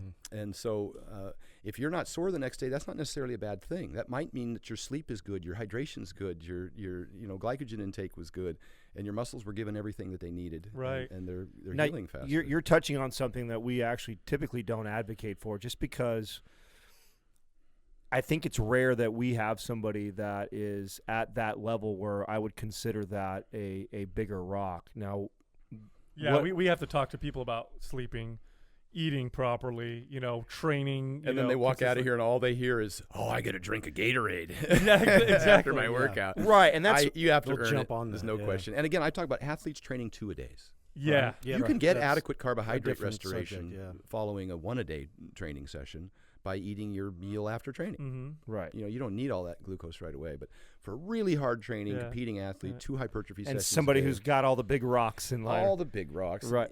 That's such a huge thing, what you just said right there. The big things, I talk about eat, sleep, and train, and then the 99%. And then the 1% is the supplements or the what I call the what do I call them? The rehab therapies. People want to go jump in a, Yep. get a massage or jump in a cryotherapy, or stuff like that, and think that that's a significant, piece of the puzzle, Right. while they're missing sleep or they're or not squatting or doing a big movement. That right, help. Yeah, right. They focus on the stuff. And I said in my rant once that things that are done to you or for you are rarely as effective as things you do for yourself. Absolutely. And Yeah. I'm trying to get them, like you said, to focus on the big rocks. Yeah, and that's first. why I had to say that, because I know they would jump all over me later on for not saying something to you, because we kind of tease. There's this these guys now, and I feel like since Men's Physique, I feel like I see it more of walking around with their weight belts on. They got their intra shakes going on, and then they're doing all these like machine exercises for an hour and one arm cable push down, sideways Side chest press. yeah, with the selfie thing, they're filming Yes. themselves doing. Yes, a one arm and cable so I'm push like, that Yeah. you could probably save yourself $100 a month and stop drinking that, and maybe just add some real exexercises and movements in there. Yeah, Or a and good- by the same token, I just said, frequency and volume is the most important. I did a video where a rant where I talked about the reason why Westside Barbell athletes are so strong. And I said in there that they're savages. They train like savages, amongst savages, with great coaches. And they take their body somewhere it hasn't been before. At some point, the frequency and volume has to be done in such a way that there's a progression. Right. Otherwise, you stop adapting. Or you're going to have to considerably change the loading mechanism somewhere along the line. Like we said, copy and pasting a diet. You're going to have to make adjustments to it over time. And same thing with the training.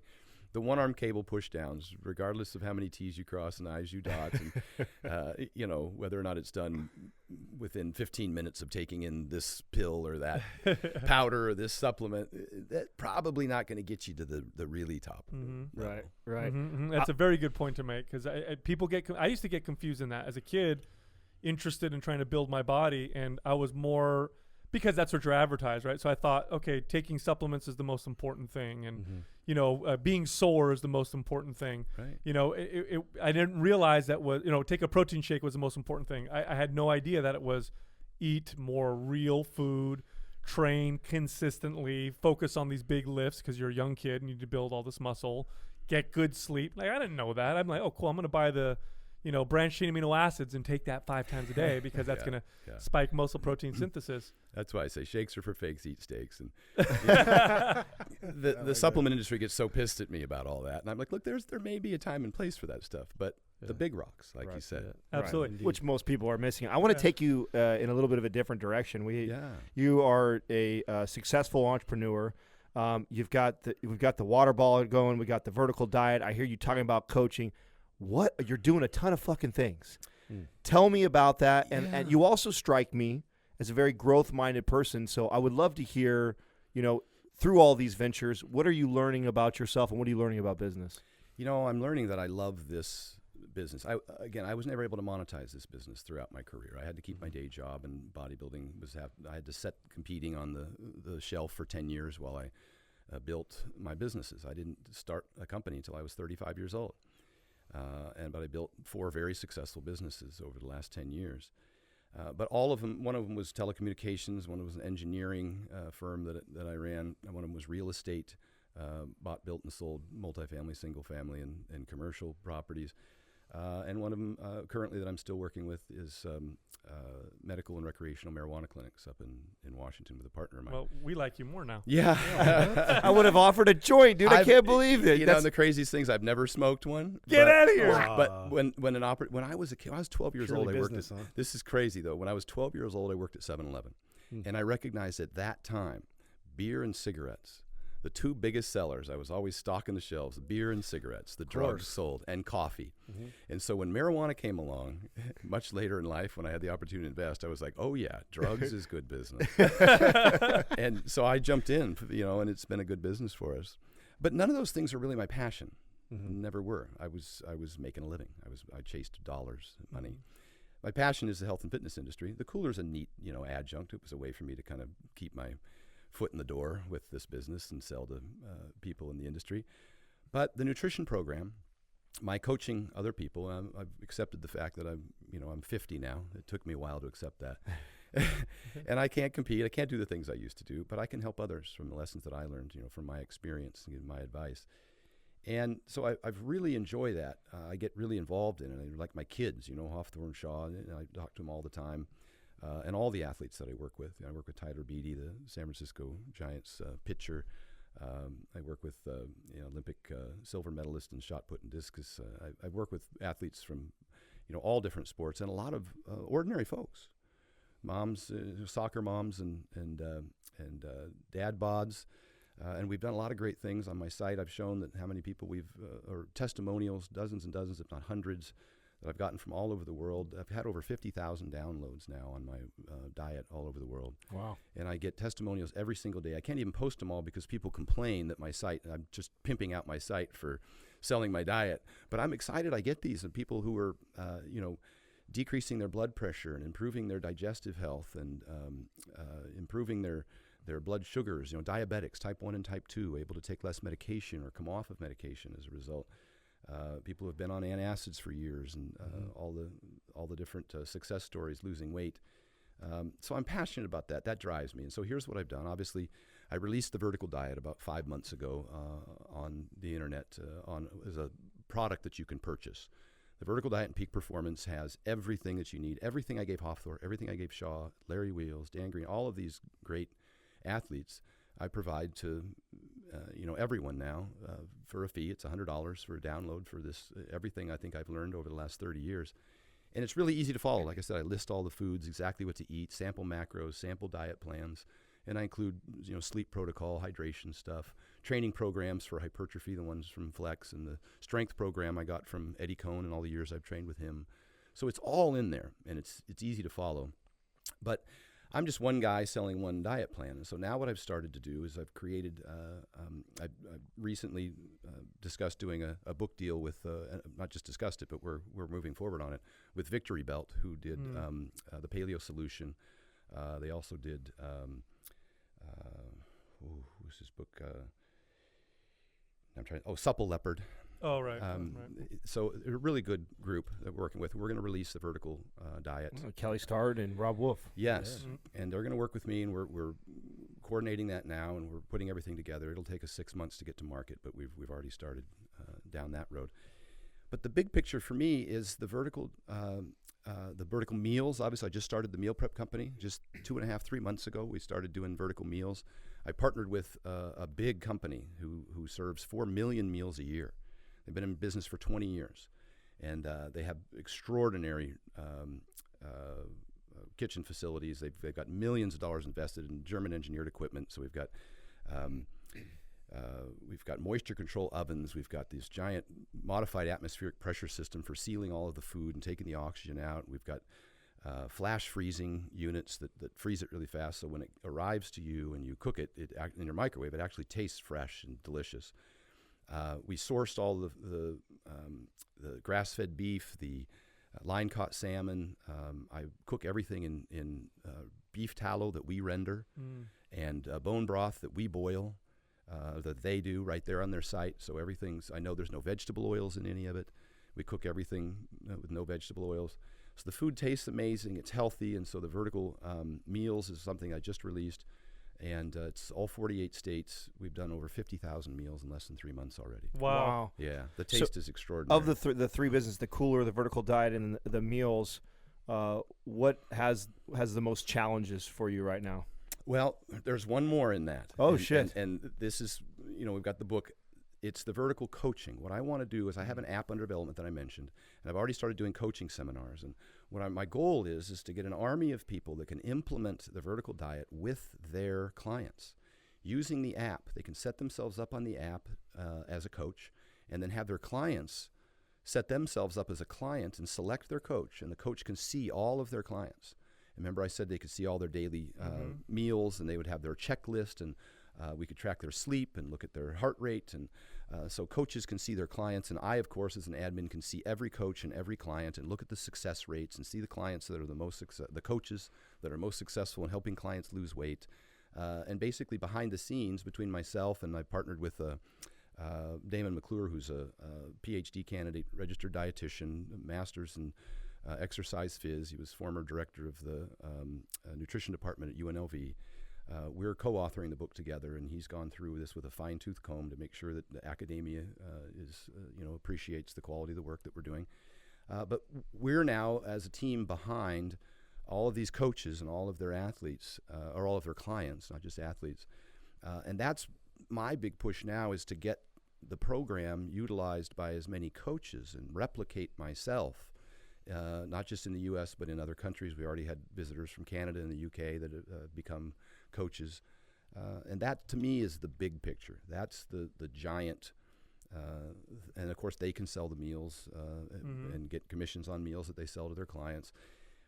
What I found in the research is the meta-analysis that's been done on success rate for clients. When you study the most likely outcomes, we talked about sustainability. Simple, sensible, sustainable, a healthy diet that can be maintained long term. What we found is that clinicians are the worst in terms of success rates when you go to a registered dietitian or doctor on a weekly basis and check up. After that is apps. That's the second worst. If you have an app and you're tracking your progress on your app, those don't seem to have very good long-term success rates. Beyond that is one of the better results is meals. When you get meals, pre-prepared meals, as we know, we always want our people to meal prep. When my wife meal preps and I see plastic containers in the fridge, I know that her progress is going to improve because she's not left to her own druthers. And when we can get people to meal prep, whether it's buying my prepared meals or making their own, that seems to be one of the most the best predictors of success long term. Right. And that's why Weight Watchers and Jenny Craig does better than registered dietitians and clinicians, because you just eat what they tell you to eat. And we know that calories reign supreme. There's a calorie equation first and foremost. Now, beyond that is when you start coupling things together. When you have a meal prep and a weekly check-in with a coach and an app, that is the most successful program long-term for people. And so that's what we're trying to create with this program for our athletes is success rates, sustainability long-term, so people actually realize success. So from a standpoint of like finances for you, which one is the most financially successful currently right now at this moment, and which one is proposing the most challenges? The app's proposing the most challenges is the most expensive, and it just keeps growing. And I knew that historically when I created computer programs to run, or had programmers create, business programs to run my business. They're like, you're married to them, and they're on staff forever. And I know that's going to be the case here. My programmers, when they finish the app, we're going to constantly fiddle with this thing, and so. The hardest part is obviously the computer stuff. Obviously the app, because it's intellectual property, there's no cost of goods, or not the app, but the vertical diet itself is something that I've created, already. Anytime you're selling ebooks or information or videos or stuff like that, your cost of goods is next to nil. That's been very, very successful. Between as long as we're talking about business, we'll just throw it out there. Between the vertical diet, which I just launched 5 months ago, and the vertical meals, which I just launched 3 months ago, we've grossed over $1 million already. Wow. So those have been very successful. And I think the meal prep long term, because it's a perpetuity, because it's a recurring buy, like the cooler, if you buy a cooler, you might want another one in 2 or 3 years, maybe. It's a one-time thing. It's a widget. It's a T-shirt. It's a, whatever. But when you're buying things, it's like when I was in the rental business, I really liked the rental business because I was getting rent every single month. I call it making money while you sleep. Right. And if I can get recurring revenue from people, that's another thing with the app. Eventually, I'd like to sign people up with I mentioned that one of the most successful things was meals, and secondarily, it was weekly check-ins. Well, in order to do a weekly check-in, you want to become a member. And you want to pay whatever, fee, like $30 a month, so that every week you can check in with a a coach and have know that you have a team behind you looking after your progress. So membership's obviously another very effective way to make money, that you don't have to touch every client. Touching every client, trading time for money, as we know, there's a limit. You can get, 50, 75, maybe if you're a hot shot, $100 an hour for doing personal training a client. And then sometimes maybe you can bring 2 clients in at once. Oh, yeah. But when you're doing things that have recurring revenue and creating a customer base and selling information with no cost of goods, that's obviously the most profitable. Now, I spend at least 4 hours a day answering emails and DMs from clients and just people who have purchased the diet who I don't really necessarily have an ongoing relationship with, but I feel committed to them to help them implement it. What do you think about that? Because you're a guy who's been doing business for a long time, and so you've seen the evolution and this transition into this social media world that we live in right now. Yeah. What do you think about that? How are you dealing with that right now? Well, I think it's great because I don't have to pay all the marketing fees that used to be associated with getting your name out there. I don't have to buy magazine advertising or radio or what have you. And even like the program that you folks are doing, one of the reasons that I was have realized so much success is because I've been able to sit down with folks like you or Mark Bell or some others in the industry and talk to thousands of people at once. Even my rants, 20, 30, 50,000 people will watch a rant. If I go to an expo and stand at a booth, I might talk to a few hundred. Right. And so the social media, YouTube, Instagram, et cetera, and this is one of the things I promote with my coaches, is building their social media base by providing information. How are you finding your coaches? Social media. I advertise my seminar. I tell them that this is where I'm going to be and here's what I'm going to provide you. I'm not trying to train the next generation of scientists. They're out there already. I can refer to the work of the knowledgeable people that I just mentioned. I do I have over 100 references. It's my vertical diet is 50 pages. I have over 100 references to videos and articles and research studies, and I name some of the resources that I got this information from. That Dr. Sandra Godek, and on sleep, Dr. Stasha Gomanak, and I mentioned Lane Norton in there, of course, a lot of his work. I've watched hundreds of hours of his videos over the years. Greg Nuckols and his work over at Strength, Stronger by Science. So there's all of these people who I've learned these things from. I reference their work in there and tell them this is where I got the information from. The Brad Schoenfelds of the world, the Brett Contrerases of the world, the people who have really put forth a lot of good science. And then, as we discussed, the wisdom that comes from people like Flex and Eddie Cohn and Mark Bell and those guys, the bro science people that the academia may look down their noses at, but these guys have made huge contributions to my success and many others. So that's I think the bulk of what I try and do is give people information. When I went up to Iceland, I did a seminar, and they videotaped it and they put it out on the internet. And my wife was concerned. She's like, Stan, they just put your entire seminar on the internet, 2.5 hours for free. And you went through the entire diet, step by step. Nobody's going to need to buy the diet.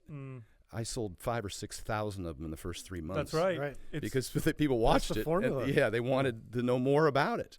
And I'm the same way. If I watch an hour video and there's a lot of information, I'm pissed because I have to watch it again with a notepad and a pen to write everything down, so that I actually can retain it and implement it if it's that kind of information. Well, this is how we worked our way into the space, as we saw when social media first came on, and then the web and this ability to make money virtually, it became very popular to have these paid walls that if I must just prove a little bit that you're smart, but if you want to know all my information, it's $9 a month or whatever. Give you a teaser, but you have to get more by paying this for the membership and all that. And that seems to be the formula that's existed. So we came out with a total different mentality, which was we're going to give all of our information for free and share everything that we know and our experiences. And as a byproduct, I think people purchase a lot of the programs and things we sell almost as like a thank you. It's like, listen, and then we used to get that. I remember when we first started monetizing the business, and we released the first program, and people were like,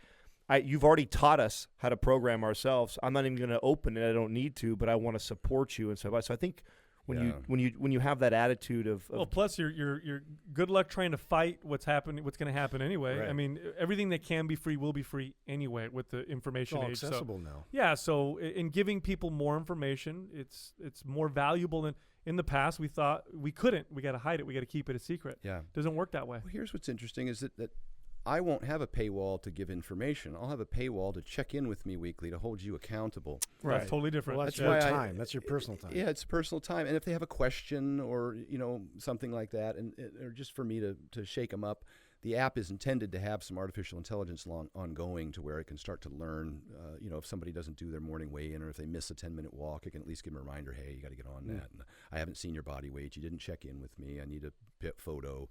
I only got 2 pictures of food today. I need. So it just kind of reminds them to stay on track.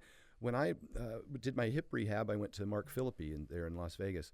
Now, I know how to do plie squats, but the likelihood that I'm going to do those with a little kettlebell is pretty slim. So I hired Mark. I paid him, and I went down to his facility, and I worked with him 2 hours a week, twice a week, to rehab my hip for me. And I posted the entire video on YouTube of my exact rehab for my hip, which now I forward to people. People ask me questions. I always copy and paste articles or videos or something. I give them a little quick 1-sentence answer, and then I send him the information that I, feel is like one of the better articles I read or videos that kind of supports what my contention is. Part of that is because I want them to have the information. Most of that is because if you think it works, it works. Most of that is because people get information from 6 different sources, and they want to, I want them to implement mine, so I need them to have the confidence that what I'm recommending is supported by, someone reputable in the industry or some sort of, peer-reviewed published research article, because a lot of the placebo effect can take effect if I can just get them to buy into it and do it consistently rather than having all these other influences telling, oh, that's not going to work. And I'm like, well, yeah, it is, because Stan said so, and here's the research in addition to that. Yeah. I love seeing your again, it's refreshing because you're very honest, very open, you share everything, and you understand the connection. You just mentioned the placebo effect. That's a very important aspect of improving your health or your fitness or whatever, is understanding and believing in what you're doing. And a lot of people don't talk about that. So. No, and I'll send a questionnaire, a pretty lengthy questionnaire to a client. And when they give me the feedback, there's a lot of things in there. I'm like, oh, that's a waste of money. That's a waste of money. If it's not hurting them and they believe it works, I'll leave that alone. I'll focus on the big rocks. And I won't, kick them in the teeth about their BCAAs because it's probably not causing them any problem. It's not hurting them. Unless it's a financial decision, I can make those adjustments, and oftentimes. Well, I used to say one of the things that were, because I was doing some supplements, and one of the things that I noticed about myself is that when I was consistently having to take something, it made me consistent about other shit, and 100%. And I justified it as, well, fuck, it's $100-something I spend a month or whatever on this shit. But because I know that I'm having to time it, take it, and everything like that, it's making everything else in my life more consistent. And I said that in my rant on the West Side Barbell people. I was like, a plan is better than no plan. And what I've found from a practical experience is that when I get a client who tells me that, oh, most of this is good, most of this is good, and I just need a little help with this. So I send them the questionnaire, and I have them answer everything. I just need a little diet help. My training's fine. This is fine. And then I get that questionnaire back, and it's a hot fucking mess. I'm like, dude, you're not doing anything, And generally what you find is they don't have a plan. Yeah. And so when you implement that plan, and oftentimes, I get to work with somebody like, they'll ask me, like, how do you help a Brian Shaw? He's 4-time world's strongest man. And I wonder myself sometimes. And I get in there, and I'm like, God, what can I do for this guy? When he reached out to me, I'm like, I can't help Brian Shaw. He's 4-time world's strongest man. He knows more than I do. And then you get in, you dig around behind the scenes, and I talk to his wife, and I get a blood test, and I get a questionnaire, and I'm like, dude, you don't have a CPAP. Your vitamin D is at 25. You got diarrhea every day. And he's the first to acknowledge, and we talked about it on his podcast, that regularity is something that you just, you don't consider to be all that important. It's crazy, actually, how many people don't even think about their shits. No. Yeah.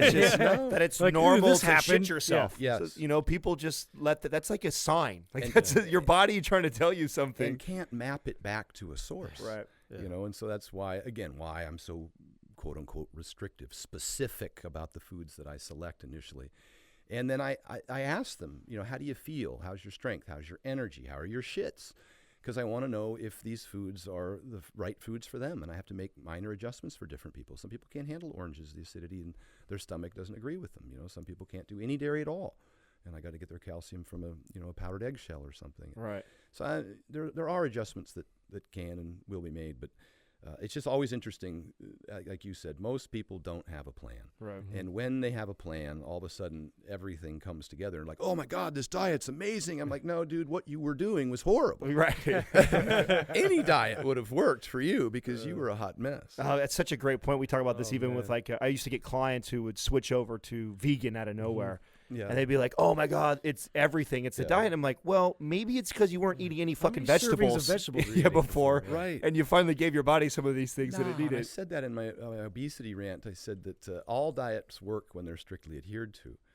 The problem is that people generally fall off. And that's when you start nitpicking about micronutrient density, gut health, immune system, and sustainability. Those are the things that start to come into effect. How do I keep people on this long term? And the same with the exercise program. 3 10-minute walks is sustainable. Getting to the gym and doing 40 minutes on a treadmill is monotonous, and I mean, nobody likes that. Nobody's going to do that consistently. This they is got why kids and work and all that other stuff. It's a time suck. The 10-minute walks were, I mean, they're just life-changing. This is why I coach the steps. I use steps as I get my clients to track where they're at step-wise, and then I incrementally increase it. Because when you take someone who, on average, takes 4,000 to 6,000 steps, and you take them to 7,000 steps, it's no big deal. Yeah. It's so easy, especially when they can break it up in short 10-minute little walks versus having to drive to the gym and get on a Stairmaster for an hour or whatever. Doesn't make any sense. So, Stan, when you're not eating pounds of meat, carrying coolers around, running businesses, coaching, what are you doing? What my kids. What tickles your tummy? 24/7. Okay. I got a 6-year-old and a 4-year-old. Good for you. I talk about it on all the podcasts. It's all I slobber about kids, but I started late in life with kids. I'm 50 now. I got a 4-year-old and a 6-year-old. Wow. So, and fortunately, I was retired from bodybuilding and powerlifting, and I'm in a good position, with business. So, I have a lot of patience. Talk about the decision to do. Okay, I'm 37. I don't have kids. Yeah. And I've been with the same woman for 8 years. We're not even married yet, but we've been together for 8 years, and I haven't had kids. Everyone gives me shit all the time. Talk about why you waited and some of the things that you're maybe happy about, or maybe is there any regrets of not having them earlier? I don't know that I have any regrets. Certainly, it would have been great to have them earlier, but I mean, they're fantastic. I guess the big thing for me is that I was so selfish all those years, so focused in the bodybuilding and powerlifting and work. I was running my businesses, and I didn't have time for anything else, and I was just so directly focused on that. Plus, the risk tolerance.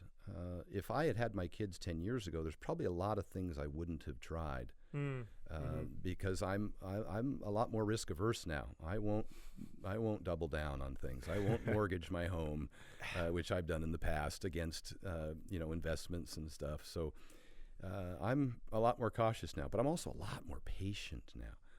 My kids will do things that would probably freak most people out, and I'm like, oh, that's cute, but it's probably everybody feels about their kids. But you start to view like adults, like you can kind of see the kid in adults now. I noticed that as I had kids, I could just see like the same sort of behaviors and things in adults. Oh yeah, my son's a pain in the ass. He's just like me when I was a kid. I just shake my head. I'm like, man, because my dad just if I would act like my kid, he would wallop me. I let him get away with a lot, though. That's for sure. How much of that has provided personal growth for yourself of seeing yourself in them? Oh, a lot of it. It just, and again, makes me really, really patient. Cured me of my OCD. All those years I talked about, those repetitive behaviors and the OCD and the T-shirts lined up by color and all that stuff. Then you get kids, and they're drawn on your furniture. You have to get over that shit real quick. Yeah, and your inside of your car is just one spill after another of food, and it's just torn apart. Every time you turn around, there's something ruined in your house or your car, or it doesn't matter what it is. Nothing in the house is ever the same. Yeah. Now, being a guy that was, for sure in love with his work and bodybuilding and powerlifting, were you kind of an asshole to date and be with back then? I don't think so. I've always been selfish. I've always been focused on my goals, but real generous. I've always been very helpful, and I am now as a coach, and always have been as a boyfriend and husband. That what my wife's goals become my goals too. I want to help her achieve things, and so I'm really, really helpful that way. People, I think, when they meet me, are kind of surprised that I don't have this air of arrogance about me, and I don't think anything's beneath me. And I'm still the Fuller brush salesman that I started out, and I took the cooler and I went to the Olympia and I didn't have a booth, and I walked from booth to booth to booth talking to the people at Allmax and Animal and Muscle Farm, and I just walked up and said, "Who's in charge?" And I pitched them the cooler, just the power of broke, as Damon John calls it. Did you have an example of this growing up, or that made you be this guy who I would just always work. I said, I started at 7-Eleven when I was 12 years old, and I was slinging pizzas when I was 14, and I was working construction through college, and I was a maintenance man after I graduated, worked my way up to management, and eventually started my own companies. But I've always just grinded. I'm a blue-collar guy at heart, and I'm the same way, with bodybuilding, powerlifting as in business. And even now with all the success I've realized, having lived the life I've lived and done the things I've done, I'm still out beating the streets and hustling, and and trying to provide a good product and service for people. There's no advantage in taking advantage of anyone. And so I'm trying to give more than I get, even with my new program, putting people in for commissions with the meals or as part of my coaching staff. Now with the vertical diet, I gave them up a 75-25 split, and 75's in their pocket, 25's in mine. I just believe in the power of getting 1% of 100 men's labor instead of 1% of 100% of one man's labor. Mm-hmm. And that's in order to do that, I need to have people that believe in me, lead by example, and that's kind of what I'm developing now. I think anybody who's worked with me over the years knows that I give a lot in terms of information, like you said, and I care about their outcome, about their results. That's what people say about you. Yeah. That's 100% what people, if I bring up your name to people who know you, that's what they say about you. So I think you're doing a good job. Thank you. Mm-hmm. What do you think what are some of the things that you have got from being a blue collar worker and growing up that way that have now attributed to your success and having multi-million-dollar businesses now? Like, I just realize it's still work at the end of the day. Every day I wake up, I got my checklist. Just like I got a checklist, and I just did a seminar 2 days ago in Vegas at the Olympia for the coaches, and I created checklists for them. You're going to have to hand out 10 business cards a day. You're going to have to do one free seminar a week, just soliciting people to come and learn about nutrition and change their life, and during which you're going to ask for the sale, and it's going to be a win-win. You're going to give them something that they need that will help them, and they're going to pay for it. Because anything you give for free has no perceived value, and they're not going to think it's worth anything, and they're not going to have any skin in the game, and they won't commit to it. And so, these are the same messages that I teach my coaches, that I keep every single day trying to play for myself, is these little checklists. If you ask me to do something for you and I don't pull out my phone and put it in my daily reminder calendar, it will never happen. So I live off of lists, and of course I've got action items and I prioritize things, but that's huge for me. The list, the action items, the daily checklist. That's in my app for my clients and my coaches, is a daily checklist of the things that I want them to do every day. The 10-minute walks, what time they get to bed, what time they wake up, the meals that they eat, whether they take vitamin D3. All those things are in the daily checklist. If you do these things every day, the dingers, the singles, then focusing on the goal will never be a long-term success strategy. Focusing on the process of getting there, the habits, the lifestyle, and starting to engage and enjoy those things. I enjoy my 10-minute walks. I put my daughter's breakfast on the table. I take a 10-minute walk and come back. I take her to school. At night before bed, I enjoy that 10-minute walk, how it clears my mind, how it helps me sleep when I get home. Just, it doesn't matter what the circumstance is. I do those things every single day. Are there things that you do as far as getting away and disconnecting and maybe breaking the checklist cycle? And I always say on the show, I say that your greatest strength is normally your greatest weakness also. And so if being organized and checklist guy is your strength, I would also think that might be your Achilles heel, that you have a hard time maybe breaking away from that. Is that true? Or yeah, one of the videos I did was called Stress for Success, where I talked about how I didn't break away, and I was overly invested into one outcome, and I was sacrificing sleep, and I was sacrificing nutrition, I was sacrificing exercise, and how that affected me, and how I experienced anxiety and stress and some mild depression as a result during those times, and how my performance started to decline at work. My business was suffering as well. And when I reincorporated just those fundamental principles of getting better sleep, paying myself first, I called it, getting better sleep, exercising regularly, going back to the gym, stop eating at McDonald's, and I was actually starting to eat healthier food again, I was eating dollar meals at McDonald's for damn near a year when I was running my business, working, 18 plus hours. How old are you right here when you're talking about this? Oh, 35, 36, Okay. 37, right in there. And I did it previously, 5 years previous, for someone else when I was vice president of a telecommunications company. I was getting 4 hours of sleep a night and pouring, tons and tons of hours into work to try and help build their business. So I learned my lessons by repeating the same mistakes. It takes me a while. I'm a slow learner. But now I know, and it's in the training as well. Like with Eddie Cohn's program, he always deloads about every 3 or 4 weeks. He deloads so you don't overstress your body and build up too much fatigue, and that helps you long term. And so I implement that into my daily life too with the deloads. And like you say, sometimes you have to disconnect. You have to turn the phone off. And it's easy for me at any given moment, all the way over here on the plane, whenever my kids are playing at the park or whatever, or at gymnastics, I'm on the phone answering DMs, responding to clients and customers. And emails, et cetera, all day long, looking at people's blood work and, just sending them articles, you name it, answering questions. And after a while, you realize, oh, man, I haven't come up to take a breath of air in a while. I've been glued to this thing. And so I do have to shut the phone off. One of the big things I did, and I talked about it, I think in the Stress for Success video, is that I have to turn off the news. One of the most depressing things is watching Fox News and MSNBC and all those guys just lobbing bombs at each other. And you hate not being informed, but you also hate being misinformed at the same time. And, it's the same reason I don't watch Basketball Wives, that I don't watch the news, because it's the same stuff. drama. Just added, It's just drama. nonsense. Yeah. So, because I always feel really shitty afterwards.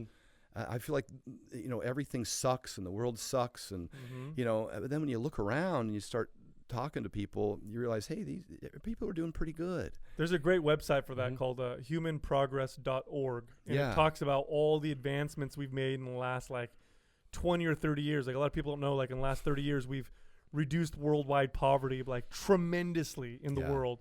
There's stuff like that, and it's good to go on there every once in a while to remind yourself, okay, the world's not ending. There's good things happening. Positivity. Yeah. You got to share with me a story about a success that you've had in one of your businesses that you're most proud of. And I don't want some bullshit because you saved someone's life or helped somebody. I want a selfish one. I want something that made you feel really proud, because someone who's put as much work, consistency as you have into everything that you've done. I know there's had to been moments of, fuck yes, I put the hard work in. At one point when I started my telephone company, I had sold my home. I think I had maybe $40,000 from selling my house. I racked up I cashed out my 401k, which is probably only $5,000 or $6,000. I racked up $125,000 worth of credit cards. I had about 10 or 12 credit cards, and I Holy was cow. using them to start my business. And how old are you? 35, right? Okay. This time, 34, 35. And I was buying telephone service from Quest at the time, Quest Communications, and reselling it to end users. So I was a telecommunications reseller. They call a CLEC, competitive local exchange carrier. And I owed them about $250,000. And they used to call me, about every other day, asking me for payments. And I'd tell them I just put it in the mail. Lying through my teeth because I didn't have any money. And the credit card companies were calling me. And I borrowed money from my dad. And my dad was a government worker, didn't have a lot of money. When his pops passed away, he got $100,000 from his dad. And he bought a home in Florida, a real modest place. It was probably $110,000. My dad had no money when he retired, none. My mom had spent it all. And so that's all they had was that house in Florida. It was about 110, 120 grand. And he was able to mortgage it for about 75%, something like $60,000 or $70,000. God, the burden that must have felt like to carry that. Hello. Yeah. That was overwhelming. That was the time at which I was really specifically talking about in my Stress for Success. I could give a shit about the credit card companies. I talked about this on Dave Palumbo's podcast recently, that those guys are investors. They get a profit from lending me money, and they get an interest, and that they're investors. So that's at-risk capital. And if I can't pay it back, then hey, we're all in business. Right. So I didn't really worry about that. A lot of people stress about credit cards, and I'm like, why? Right. I've even had people ask me for my help to pay off their credit cards, and I'm like, because the credit card company is more important to you than me? I thought we were friends. Great point. Yeah. So I can't understand the mentality. I know it's stressful, sure, but why? anyhow, so he sent me that money, and I used it to pay down, to maintain some of the monthly payments on the credit cards and to give Quest enough so they wouldn't shut my lines off, because we were anticipating that we would start generating enough revenue to be able to pay our bills. Me and a business partner and the phone company, I started out of an apartment. And I had no furniture in the apartment. I had a couple of fold-out tables, and we had some staff come over and answer phones during the day. And we couldn't afford headsets and stuff, so they were just picking up those little $9 phones and holding them to their ear like this all day long. We were knocking on doors and with letters of authorization, trying to sign people up for phone service. That's the Fuller brush sales reference I made earlier. Just knocking on doors, the same way I knocked on doors at the Olympia last week. It hasn't changed. And so I was hugely in debt, and my father loaned me that money, 75% of his home, is everything he had. He's on a modest pension with the government. It's like $4,000 a month, just to give you a feeling that he's not a wealthy guy, never was. And the anxiety and the stress, I missed more sleep. I never knew what anxiety was. My mother suffered with it all her life. She's been in and out of mental institutions and on medication, and was a chronic alcoholic when I was growing up, and always suffering from these manic depressive disorders and anxiety attacks and what have you. And I never understood it. I always thought, this is crazy. What's going on? And then I experienced it one time, and I'm a whole different person as a result. When somebody tells me they have anxiety, I'm not like, get over it. A lot more empathy. Oh my God, yeah. When you feel that, the way that lights up your whole body. And that was because of the monies that I owed my dad, and I didn't think I was going to be able to pay back. We thought we were going to go out of business. I don't know what this has to do with your original question, but it was going to get there. With the proudest moment. Right. And that was the proudest moment, is when we were able to turn the corner. I was able to start to pay some of those bills, and I was able to give my father back the monies that he gave me. And then I was able to pay off his home, and then I was able to buy him a brand new car. He'd never his whole life bought a brand new car. We had a used Pinto, we had a used station wagon, and I bought him a brand new car. And he wanted, he didn't need the sunroof or all the different bells and whistles. But of course, I got him the top of the line. I had him. See, that just gave me goosebumps. That's what I'm talking about. That was the proudest moment. Right. And I've made a lot of money, spent a lot of money, done a lot of things, but that's the one that sticks out in my mind. And he lives with me today. He's 89 years old. Oh, that's cool. Yeah, he's mostly blind, but is still in good health. He's on no medication. The doctors had him on a few different meds, statins, and a couple of others 5 years ago. But since he's been living with me, I've changed his diet, and he does his 10-minute walks, and he's on no meds. That's great. That's excellent. How's your relationship with your mom? That's still tough. I bought them a home and moved them out here, and so she's a few miles from me, and she's some very severe mental challenges, in and out of mental institutions, and so it's really, really difficult. She's not all there. It's challenging. There's no question. How did that affect you? I had a very dysfunctional childhood growing up, and it's taken me years and years to work through and unpack a lot of the stuff and how it's formed and shaped my personality. What are some of the things that you notice in yourself as a grown man now that maybe your relationship with her when you were younger has affected you? Yeah, she was what we call a functional addict. And so my relationship with her growing up was extraordinary. It was excellent. She was the den leader. She was the house mom. Everybody wanted to come to our place and hang out. She was the Cub Scout leader.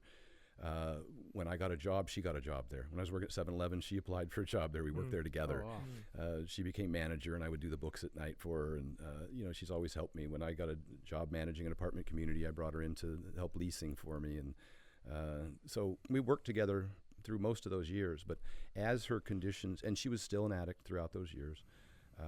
Alcohol was the major one, but then when she came on to psychiatric meds, those became progressively worse, some of which I think have caused a lot of the degenerative issues that give her the delusional behaviors and those. So there's some of those, and I've gone to counseling with psychologists over the years with her to try and talk it through and just see how we can manage the situation. But it's really difficult. It's not the same person. They're so influenced by those medications and addicted to them. Pain pills. She'll doctor shop, and she just always seems to be compromised. When did you become aware of that? If she was a functioning addict back then, and it sounds like she was. I always knew, because she would go through these depressive. I have that same kind of mentality. She would overwork herself when she was managing in a bakery. She would. I talked to them in a video one time about how they couldn't afford the baker anymore, so she would come in and bake at night, and then she would deliver things at 4 o'clock in the morning, and she would sleep on the bench for a couple of hours and then open the store. And she just overly commits herself at the complete sacrifice of her health, to the point where she just dies out after a while. She just goes completely blank, and then she's at home in bed for 3 months and can't open the door. And if somebody opens the door, then she gets anxiety. That kind of situation. The front door, you've heard of people having those.